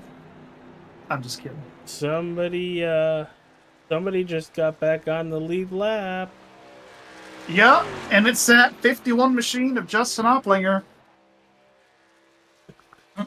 Everybody's in danger. Yeah, we only went about 15 laps. Well, not even 15 laps there. About 10. So, not even. Yeah. 6. Looks like 6 Bacon, laps? 8.7 second pit stop. Aiden with the 10.2. Opplinger stopped in turn 3. I think he's waiting for the pace truck. Yeah, I'm not sure what that 51's doing right here. No, I would have expected that he would have gotten a lucky dog there. But Gary, while we're under Did he run out of gas? I hope not. That would be a bad day. That'd be your worst day ever. He's moving. Anyways, what were you going to talk about? I'm sorry. No, I was going to give you the spotlight on a big special event going on in iRacing this weekend. And I know you have a lot to do with it this year on your team. Tell everybody about it. Well, as I'm sure you all saw earlier in the week, Touch Sport, Phantom Racing, they are doing the 24 Hours of Daytona this year. They're fielding 2 GTP cars. We're doing the same thing over at Warrior Enterprises, only we're doing the LMP2 car, the 11 and the 77. We will be streaming one of the cars live on Twitch. We're going to try and do all 24 hours, but I don't think that's realistic for us. But we're going to try as far as the stream goes, but really looking forward to it with our guys. We've got a really solid lineup top to bottom on both cars. If we just stick to our plan and do what we need to do, I think we could be in really good shape come Sunday morning. I think we'll have a shot at a podium, maybe even better. But the goal for everybody here is, we've worked hard to get to where we are, and it's just the goal is to have fun, just do what we need to do, and be there at the end. As you know, AJ. Covering these endurance events and crew chiefing, in order to finish first, you got to get to the finish. Yep. That's what we're going to try and do. But really looking forward to the effort with everybody. All-Star 15 TV, you guys sponsored the effort. All-Star Sports Report Podcast, 444 Simulations. Everybody, McConey Setup Shop for the setup. Everybody that's supporting the effort. It's been it's been great, and looking forward to it as we are getting ready to take the green here. Yeah, good luck to everybody attempting the Daytona 24 Hours here in the virtual world of iRacing. Let us know how you do next week when we go live again. But Pace Truck is off. Caleb Bacon, Alan Fox, Paul Irvin, Ed Morris. And with that, green flags back in the air. 30 laps to go. Yeah, AJ, and this is still going to put us on the edge of making it. I think if you could save, you could probably make it, but it's going to be very, very close. I think these guys are either wanting another caution, or these guys are going to have to probably split the last run in half, maybe potentially, if they want to maybe make some tires and make some hay with it. And Gary, with that, you mentioned saving. I think you can make it via the saving option. But at that point, I think your lap times are going to be so uncompetitive that it's going to hurt you rather than help you. Oh, absolutely, for sure. Definitely agree with that. For sure. Let's see. After a review with iRacing, they... looks like they're going to be reviewing this one after the race, that last caution we had between the 26 and the 15. Oh, really? But we're 3 wide for second, AJ. I don't think anybody's saving. No, I wouldn't expect it either. I really don't expect anybody to save. Well, kind of what I just brought up, but Paul Irvin to the inside getting a really good push. We were going to go 4 wide there for a second. That run that Lamb had, I thought he was going to try and take it for himself and go on the apron. Ooh, the 77 pushing up, getting real close to the 5 right there. Makes you nervous as a broadcaster and a car owner. 3 wide again, going into turn 3. Man, that 77 and the 5, they're just able to send it so well through there. Oh boy, oh boy. Oh, the 5 got loose, got tail happy right there. Yeah, definitely that's all for third. 3 wide for third. Paul Irvin, you're a leader, by the way. I could hear Paul Irvin say, "You keep that behind me. I don't want that up here." Right. I want nothing to do with that. I'll just keep looking at the number. Thank you.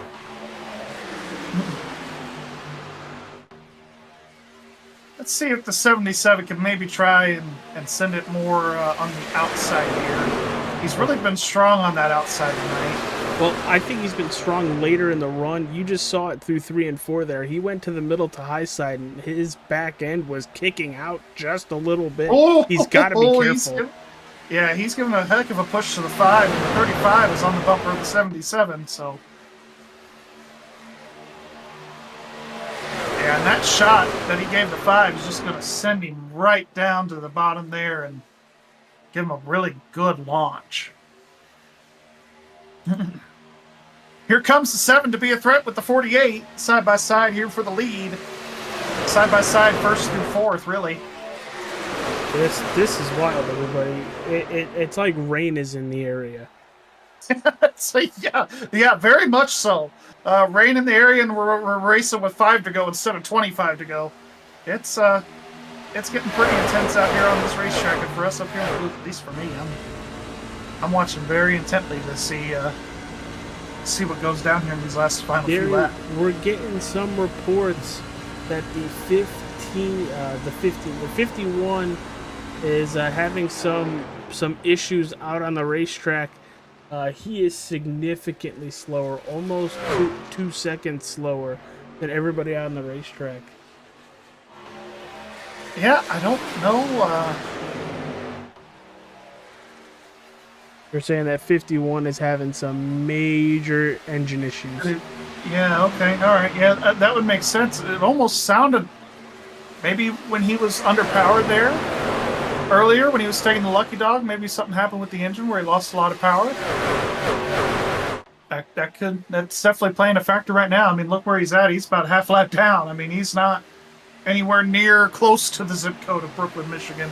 As they're closing in on more lap traffic here at the 54, Chris Opplinger, he's going to go to the apron. Ooh. 7 to the 48. Close side-by-side battle here for third. Paul is just giving a big shove to Kyle, and he's going to take advantage of that push. He's going to try. Well, he thought about it. I thought the 48 was just going to push the 5 right into the 70. We were going to have everybody up front just wreck. Well, and the 5 was wanting to take advantage of the run, but the 77 was there, and I don't think he wanted to duplicate what the 26 did, the caution before.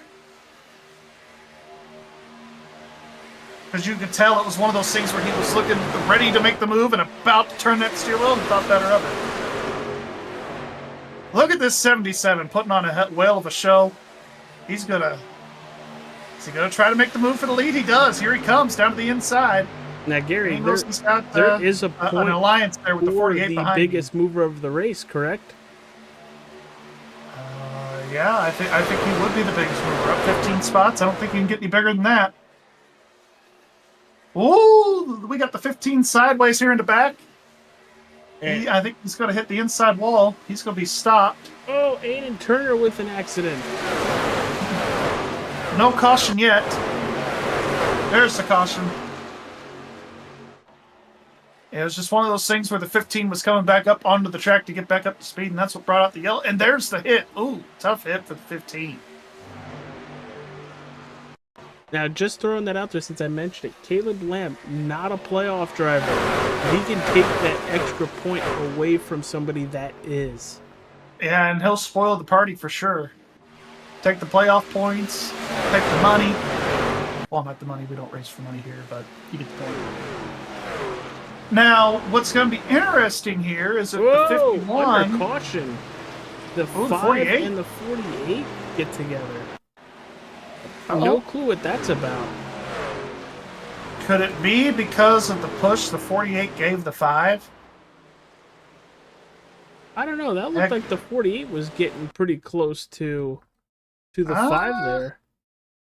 Yeah, well, I mean, the 5 tracked down the 48 from behind. We'll have to back that up just a little bit so we can get a little more context. Yeah, here. The 5 came from behind. And I don't know, 48 and 5 make contact.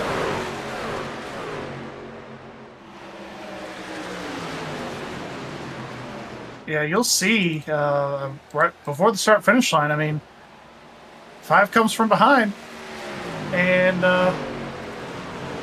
the 5 kind of wiggled there. I don't know if he was trying to rev his engine in displeasure or something. I'm not sure what the deal was on that. I don't know, but I could imagine admins aren't gonna like that very much.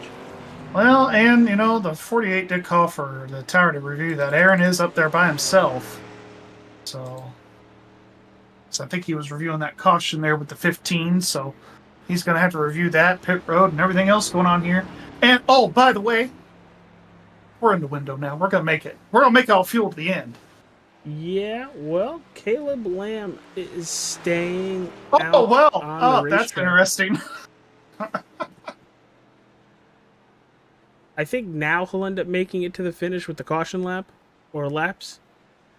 But 12 laps, old tires. Yikes. Yikes? I think that's that could be an issue when it comes to the restart, but we're going to take No, our I think final... he's making on, AJ. What? Another yellow. Probably, but we're going to take our final commercial break here at All-Star 15 TV. Coming to you live from Michigan International Speedway. We'll be right back.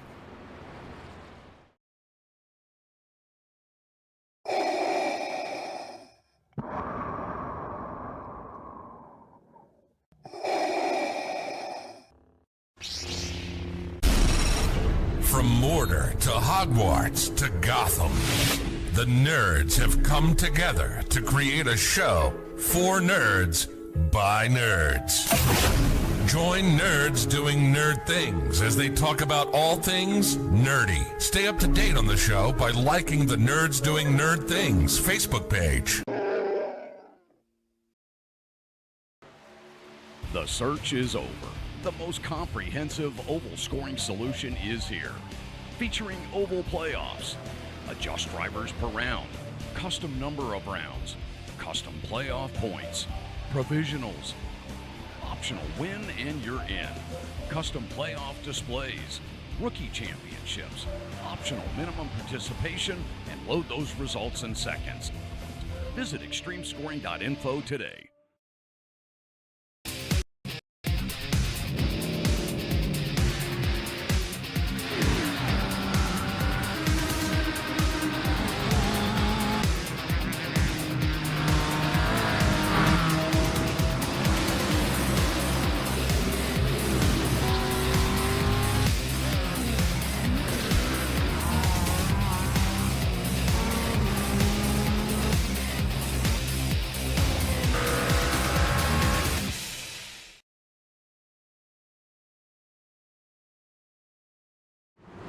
And here we go, close out the 7th caution here at Michigan International Speedway, brought to you by Elite Entertainment LLC.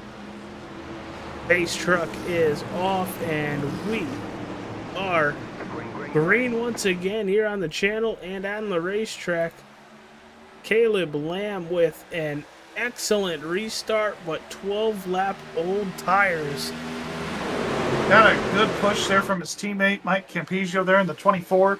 Now what's interesting here, the 4, the 47, and the 24 all had 6.5 second pit stops. So maybe a 2-tire strategy call there, or fuel only to end this race. Going to be interesting to see how these guys will do. And of course Caleb out there on old tires in the 7, and everybody else pitted for foreign fuel there. And we're seeing that take to fruition here with Ed Morris as he's going to try and take the lead. Oh boy. There is a huge I don't think we're cluster of done trucks here, Joe, or AJ. Personally, I don't think we're done here. No, not one bit. I don't think so as well. Mostly because we were 4 wide entering turn 1 right there. We sure were. And they filed it down to 3 wide. But here comes the 35 once again to the 77 and the 73. Going to be a bottom of 3 wide there. The 48 of Paul Irvin, the 5 of Kyle Miller. Alan Fox pinched the 35 through 3, and that's going to send Caleb Bacon to the, not to the back, but definitely a couple positions. Yeah, it's going to send him into the sucker hold there. The 77 and the 24, though, still hanging pretty tough. I really hope that 77 was able to save as much as he thinks he did. Because he might not make it.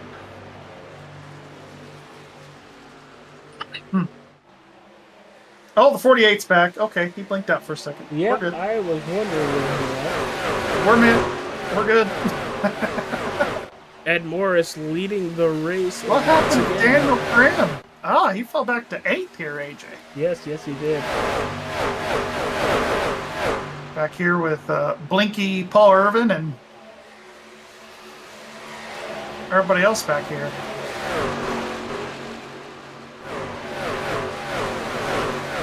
Here we have 15 laps to go. Everybody can make it on fuel. We think. Okay, everybody but maybe Caleb Lamb.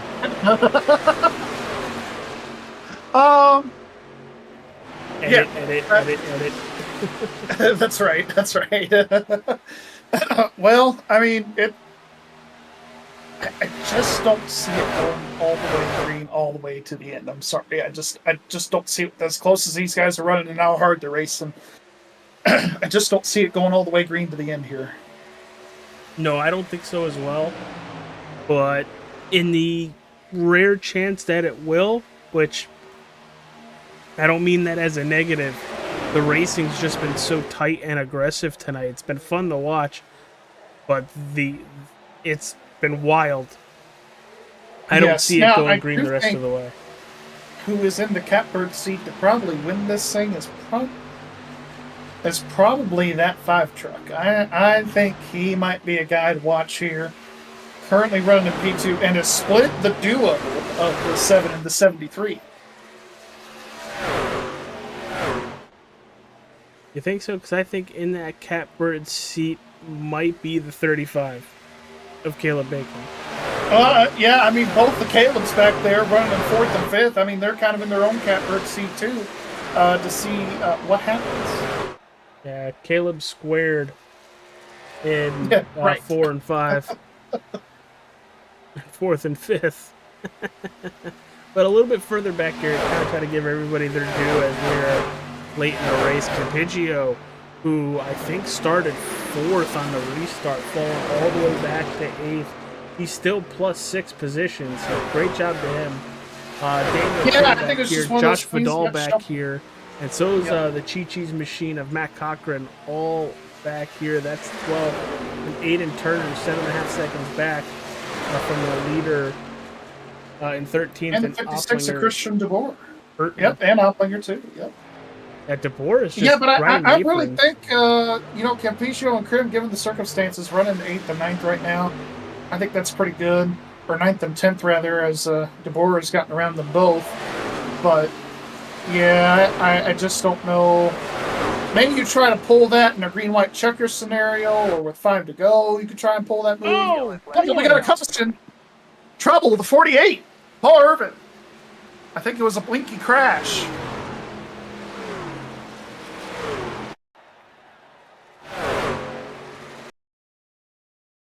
Now, if it's really a blinked crash, I apologize, everybody. It's only going to show us. Yeah, because he made contact with Ed Sr., but with Paul blinking out like he was, I don't think Ed Sr. knew he was there. Yeah, you could see it right there. Every time he blinks out, it switches to scenic. Yeah, get an onboard there, that 28 of Ed Sr. You'll see exactly what I'm referring to here.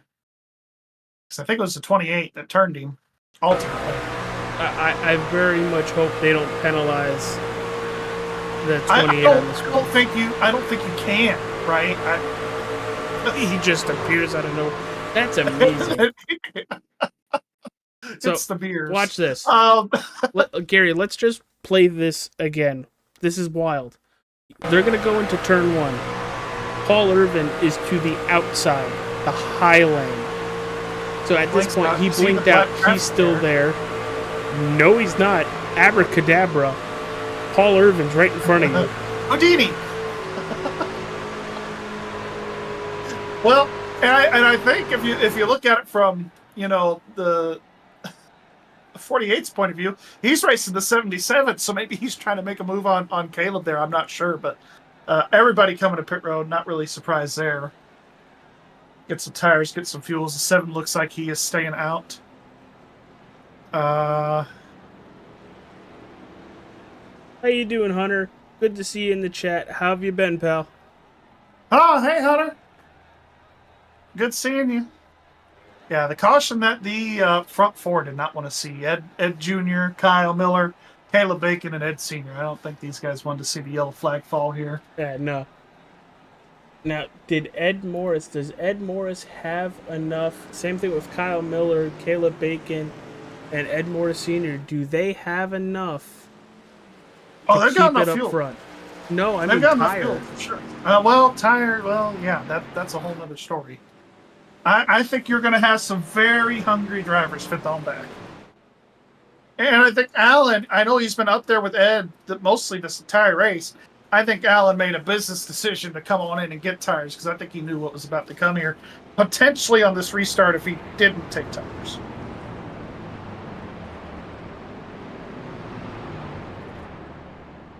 We're going to go green with about 7 laps to go. Gary, here at XMS, you get 2 green-white checkered attempts. Don't know if we'll get to those yet, but you mentioned yours and Warriors. Right here on the channel, we're broadcasting anywhere between 12 to 14 to 16 hours of HSR Phantom Racing's attempt.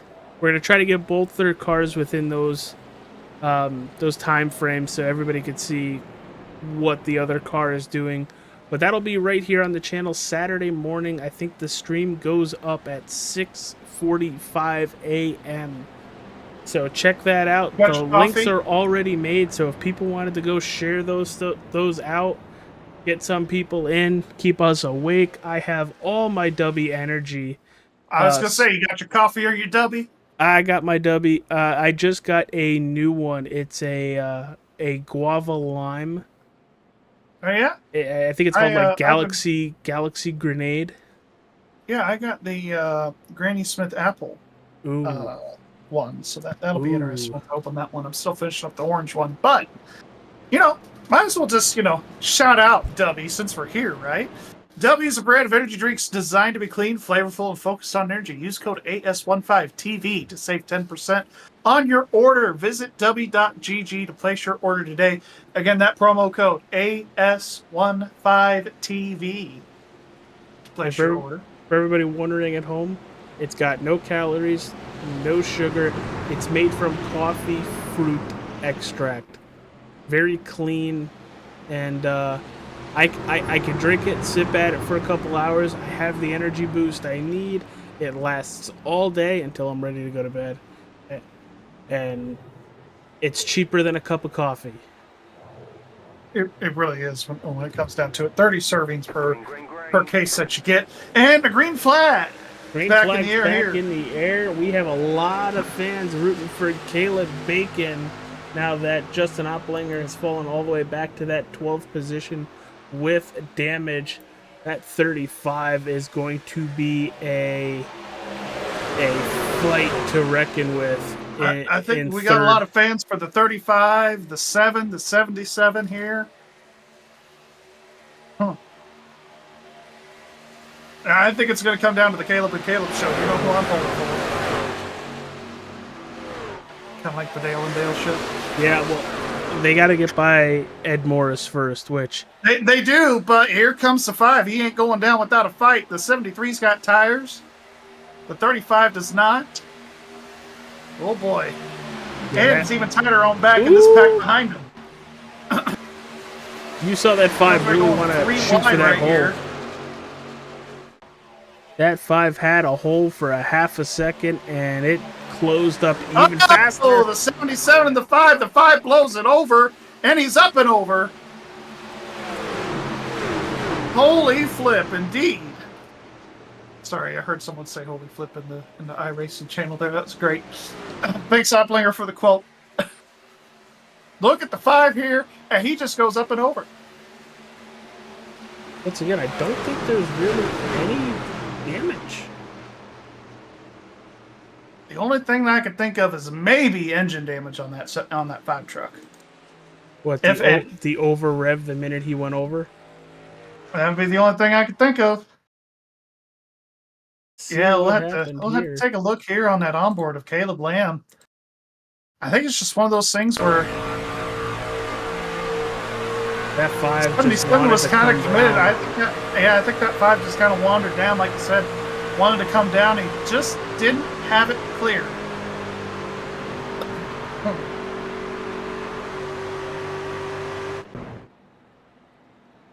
Yeah, just didn't have it clear. Just didn't have the 77 cleared right there. The 77 holds his line as best he can until there's that initial contact there.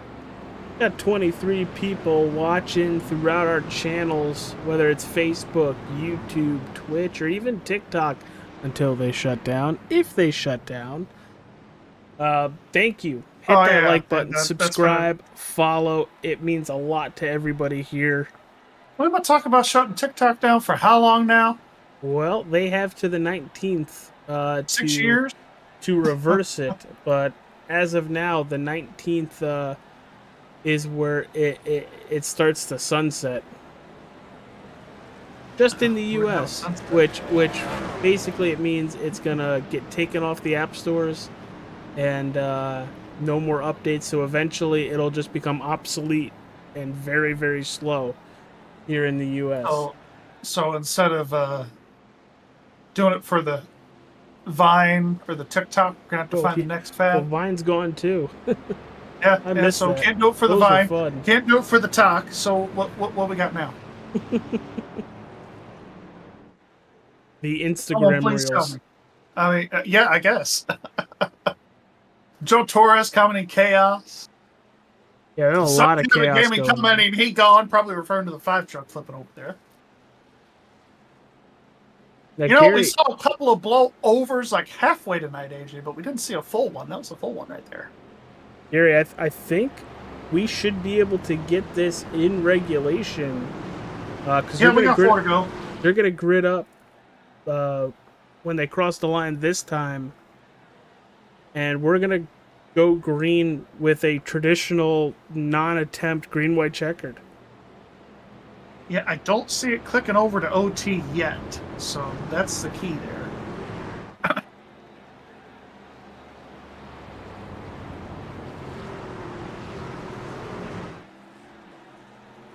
There they go, crossing the start-finish line. Ed Morris gonna take that outside lane. Allen Fox taking the inside lane. The 35, row 2 on the inside. The 77 on the outside of row 2.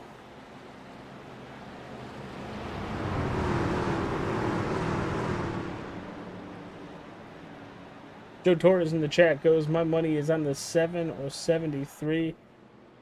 Don't count out the 35. Brent Humphrey has said. He also said, we don't know, but he has repaired all damage. I think that's referring to the 51.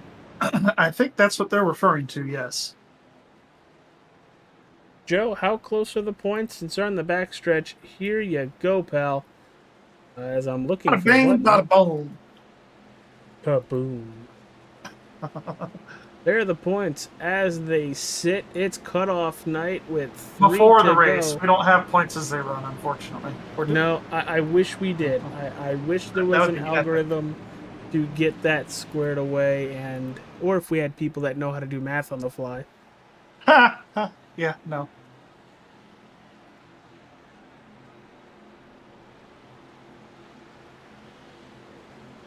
Here we go. Gonna go green with 2 to go. It'll be a traditional green-white checkered attempt. Which is crazy to think about here. But well, I don't think we're done. Green, 7 Here we go. is taking off. He's gonna need to. He's on about He's gonna need to try running high. Older tires. Uh-oh. Yep, there we go. Wreck. Oh, that's gonna bring your green-white checkered out. There you go.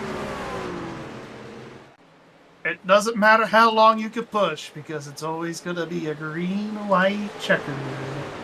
Yeah, it looks like the 4 is in it. I think the 4 got turned. Oop, that's the wrong wreck. I think the 4 got turned by the 5 here, AJ. It looks like it.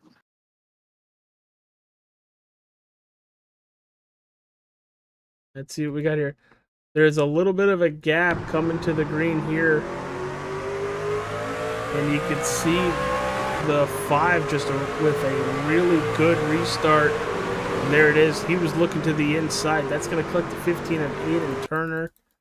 And the 56, the 4. Yeah, because there was a hole. It wasn't. I didn't think it was big enough. Yeah, it wasn't wide enough there. I'd make a joke, but I'm not going to. The 4 is on. The 4 is smoking. Those Chi-Chis are toast. And that's going to be very, very unfortunate for Matt Cochran's Championship 4 hopes. As you could see, that left front is bouncing.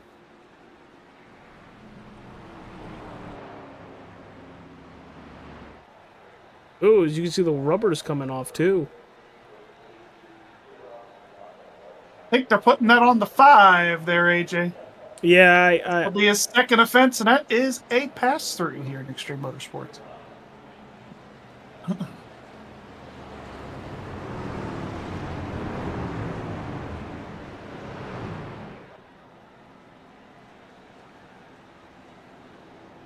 Looking at our playoff drivers out of the race right now, definitely Michael Thwaites with that wreck earlier on. Matt Cochran, I don't think he's got enough time to repair that, get back on the racetrack for anything that might save his playoff hopes.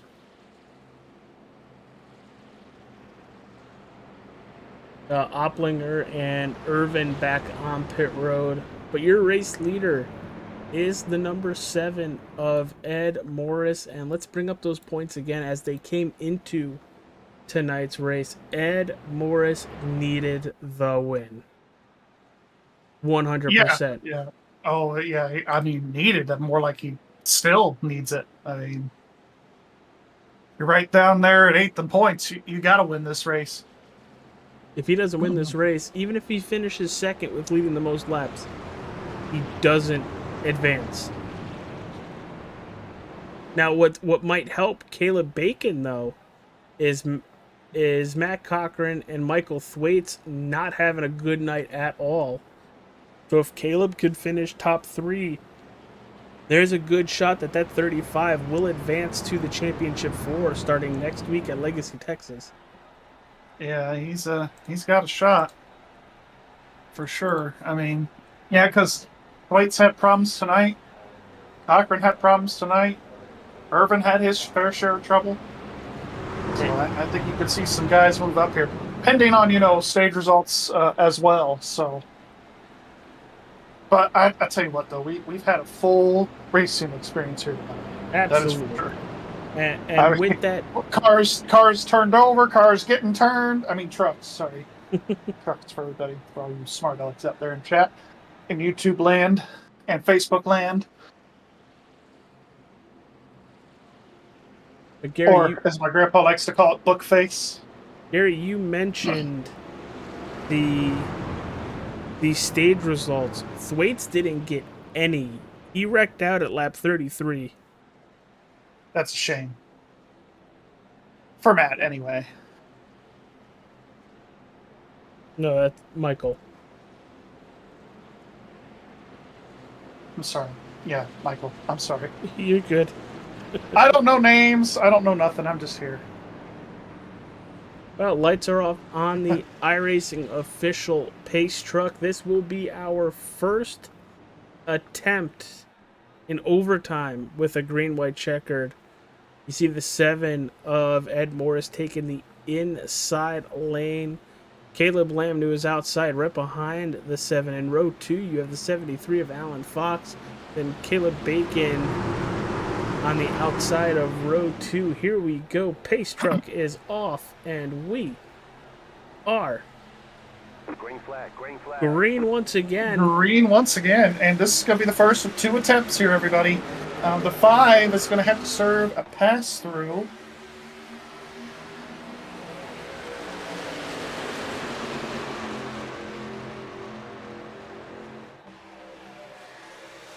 Pretty clean restart through 1 and 2 this time. We at least got to 1 and 2. 77 going to have to build up that momentum pretty hard here, but I think it's a Mike Wallace, Ron Hornaday situation between the 7 and the 73. 73 is not going to pass that 7, I don't think, for the win. And Ed needs that win to get in, but I don't think Caleb Lamb is going to go down without a fight. Here he comes down to the inside for P2. White flag this time, sponsored by Wrestling with Nerds podcast. New episodes each and every Sunday. Yes, sir. It is Sunday. As they're side-by-side for the race lead. Going into turn 1. Going into turn 1, Caleb Lamb going to take the lead. I think he's going to try and clear himself off of Ed Morris coming out of turn number 2. Down the back straightaway they come. Final time down this back straightaway. They're wrecking. They got blowovers everywhere behind them. 3 wide for the lead. Here they come into turn number 3 for the final time. Here comes the 73. Here comes the 7. Who's going to get it coming to the line, AJ? It's going to be chaos. It is going to be the 73 with the win. The 7 is going to finish second. The 26 in third. The Caleb's 4th and 5th. Lamb in 4th. Bacon in 5th. What a race and what a finish, AJ. Ed Morris needed the win. He's going to finish a position short and separating by 0.03 to Alan Fox. Josh Fadal with a very strong comeback to the front. What a finish. What an absolute finish. But we got to go back and check on that wreck on the backstretch on the white flag lap. Oh boy, it immediately put us in the wreck.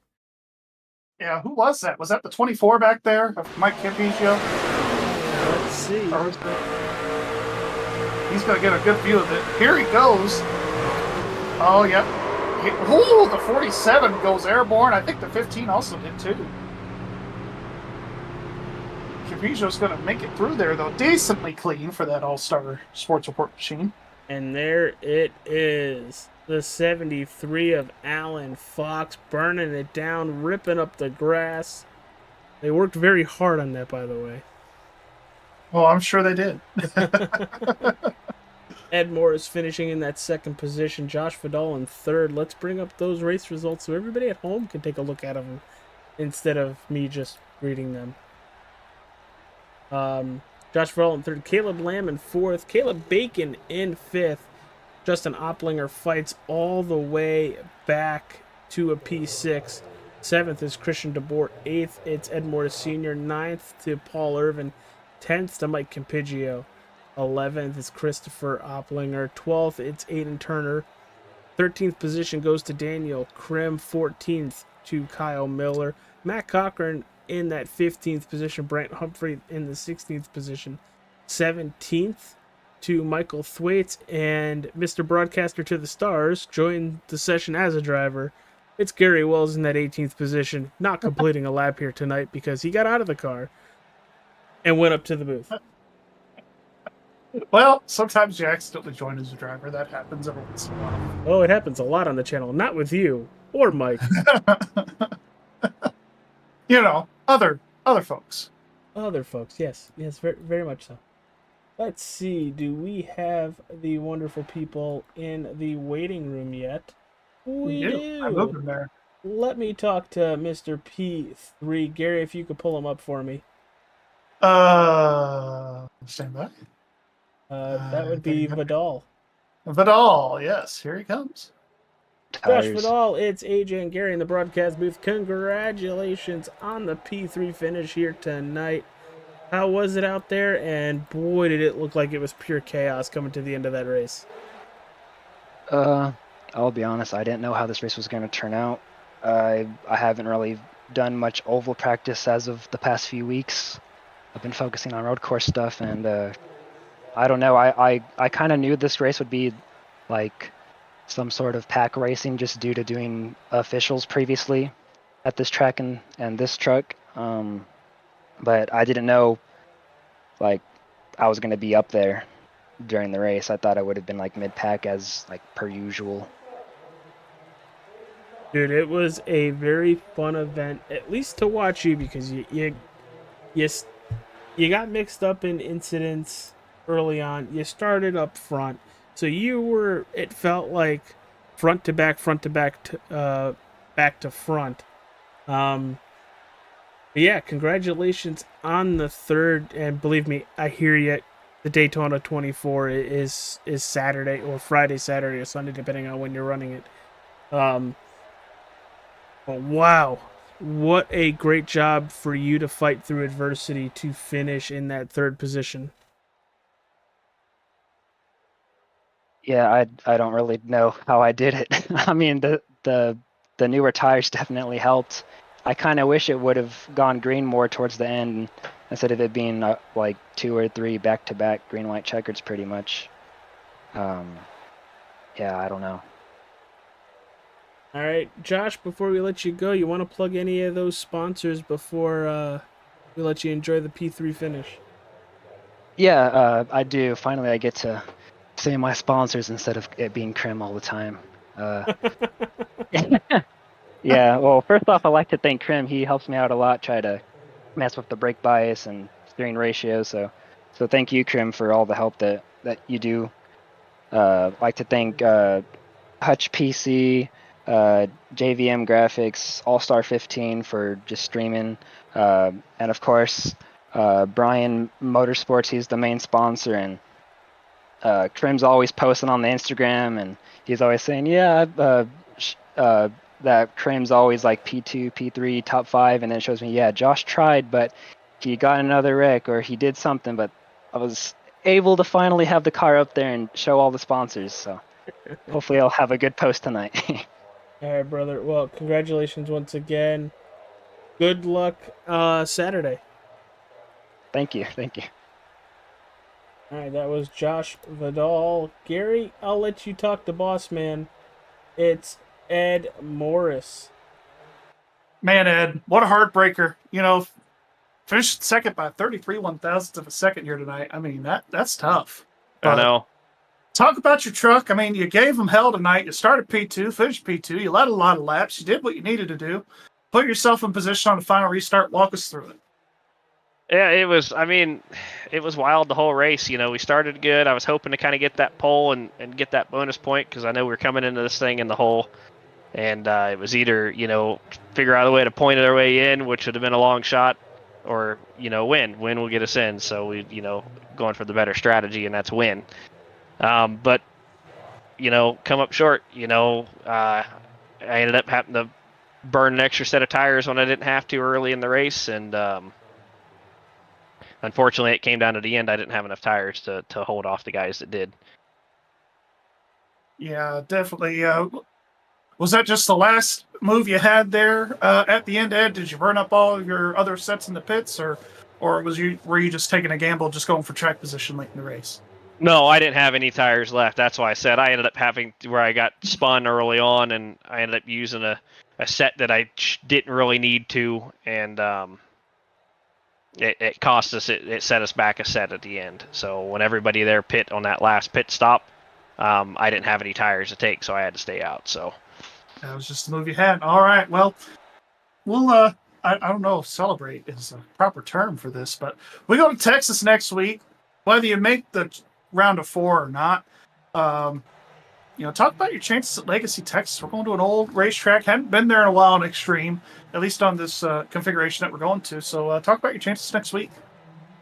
Yeah, I mean, we'll see. Hopefully we'll have a little bit more of a technical track, you know, next week. Hopefully it'll be slick and be a little bit more throttle play than it was tonight, and not so much draft dependent. So hopefully it'll be more of a driver's track next week and not so much of a draft track. But either way, don't count us out. I think even if we don't make the playoffs, we'll still be fighting for a win. So. All right. Well, any sponsors you want to thank on that beautiful number 7 truck before we let you go? And Yeah, man, just a big shout out to RICMOTECH, Frank and all the guys over there. Appreciate all their support and all their help. All the guys here at Extreme Motorsports, the admins, everybody that makes this thing go around. AJ and you at All-Star 15 TV for the broadcast. Greatly appreciate it. And to all the drivers, thanks for being here. all right. Well, thank you very much for coming up here. Take some time to talk to us. P2, we'll let you somewhat celebrate, I guess. But congratulations, and we'll see you next week. Appreciate it. All right. And we have the man of the hour, Alan Fox. And I believe AJ has run down to Victory Lane and caught up with him. Dude, you want me to run? It was a slow You ain't drive. running nowhere. We know you took the golf cart. It's fine. Talk to Alan. Yeah, Alan, dude, congratulations on the win. How does it feel to kind of play spoiler for everybody? That was fun. That was a really fun race. The setup was wild. About halfway through, me and Ed were chatting in team chat, and I was trying to help him out as much as I could, you know, try and make sure they could make it to the next round. So both love and hate that I got by him for the win. Was trying to help him out, but once Caleb slid him there coming off of 2, I was like, all right, I got to take this run or else Caleb's just going to drive away with the win anyway. So toss it off into 3 and it stuck somehow. So that was a blast. Yeah, it looked like it was a lot of fun. It looked like the whole race was hectic from start to finish. Everybody was on top of each other. How did you manage that?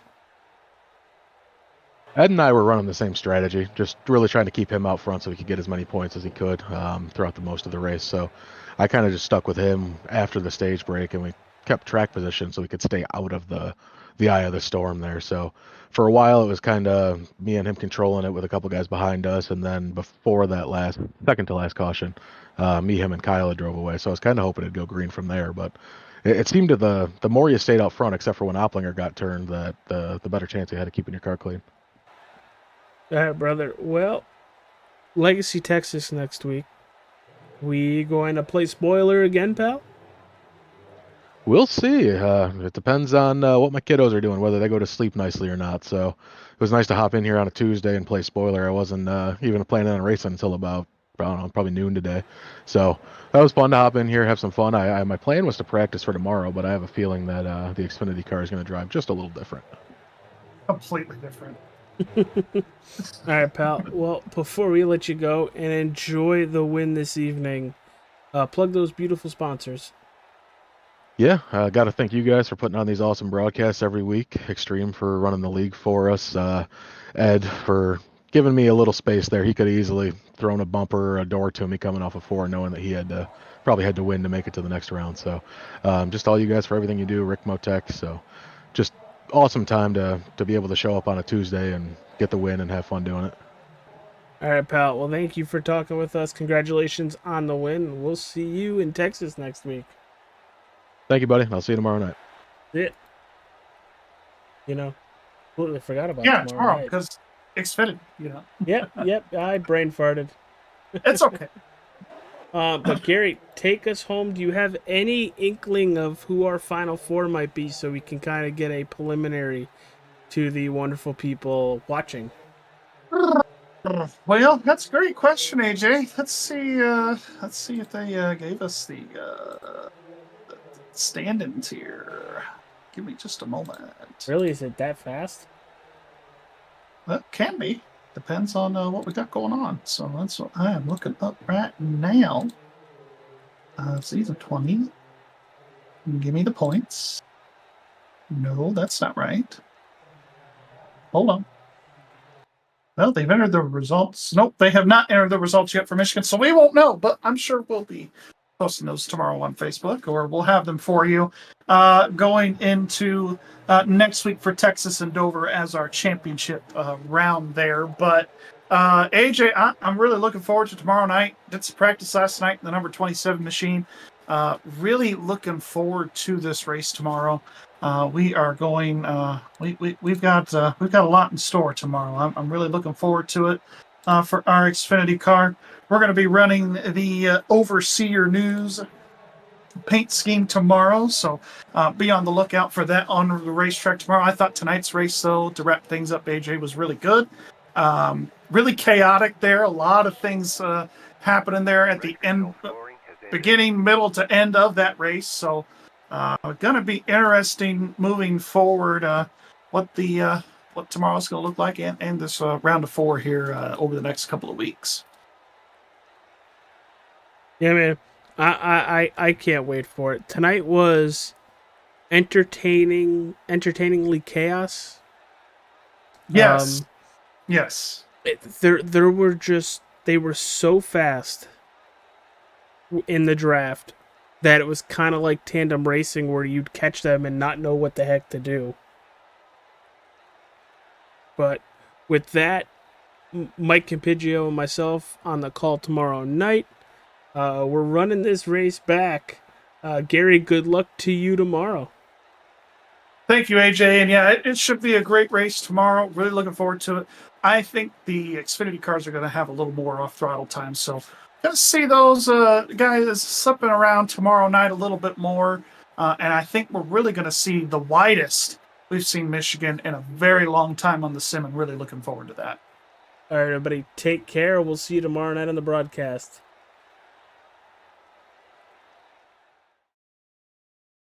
RICMOTECH, high-performance sim racing equipment. There's only one place to go, RICMOTECH.com.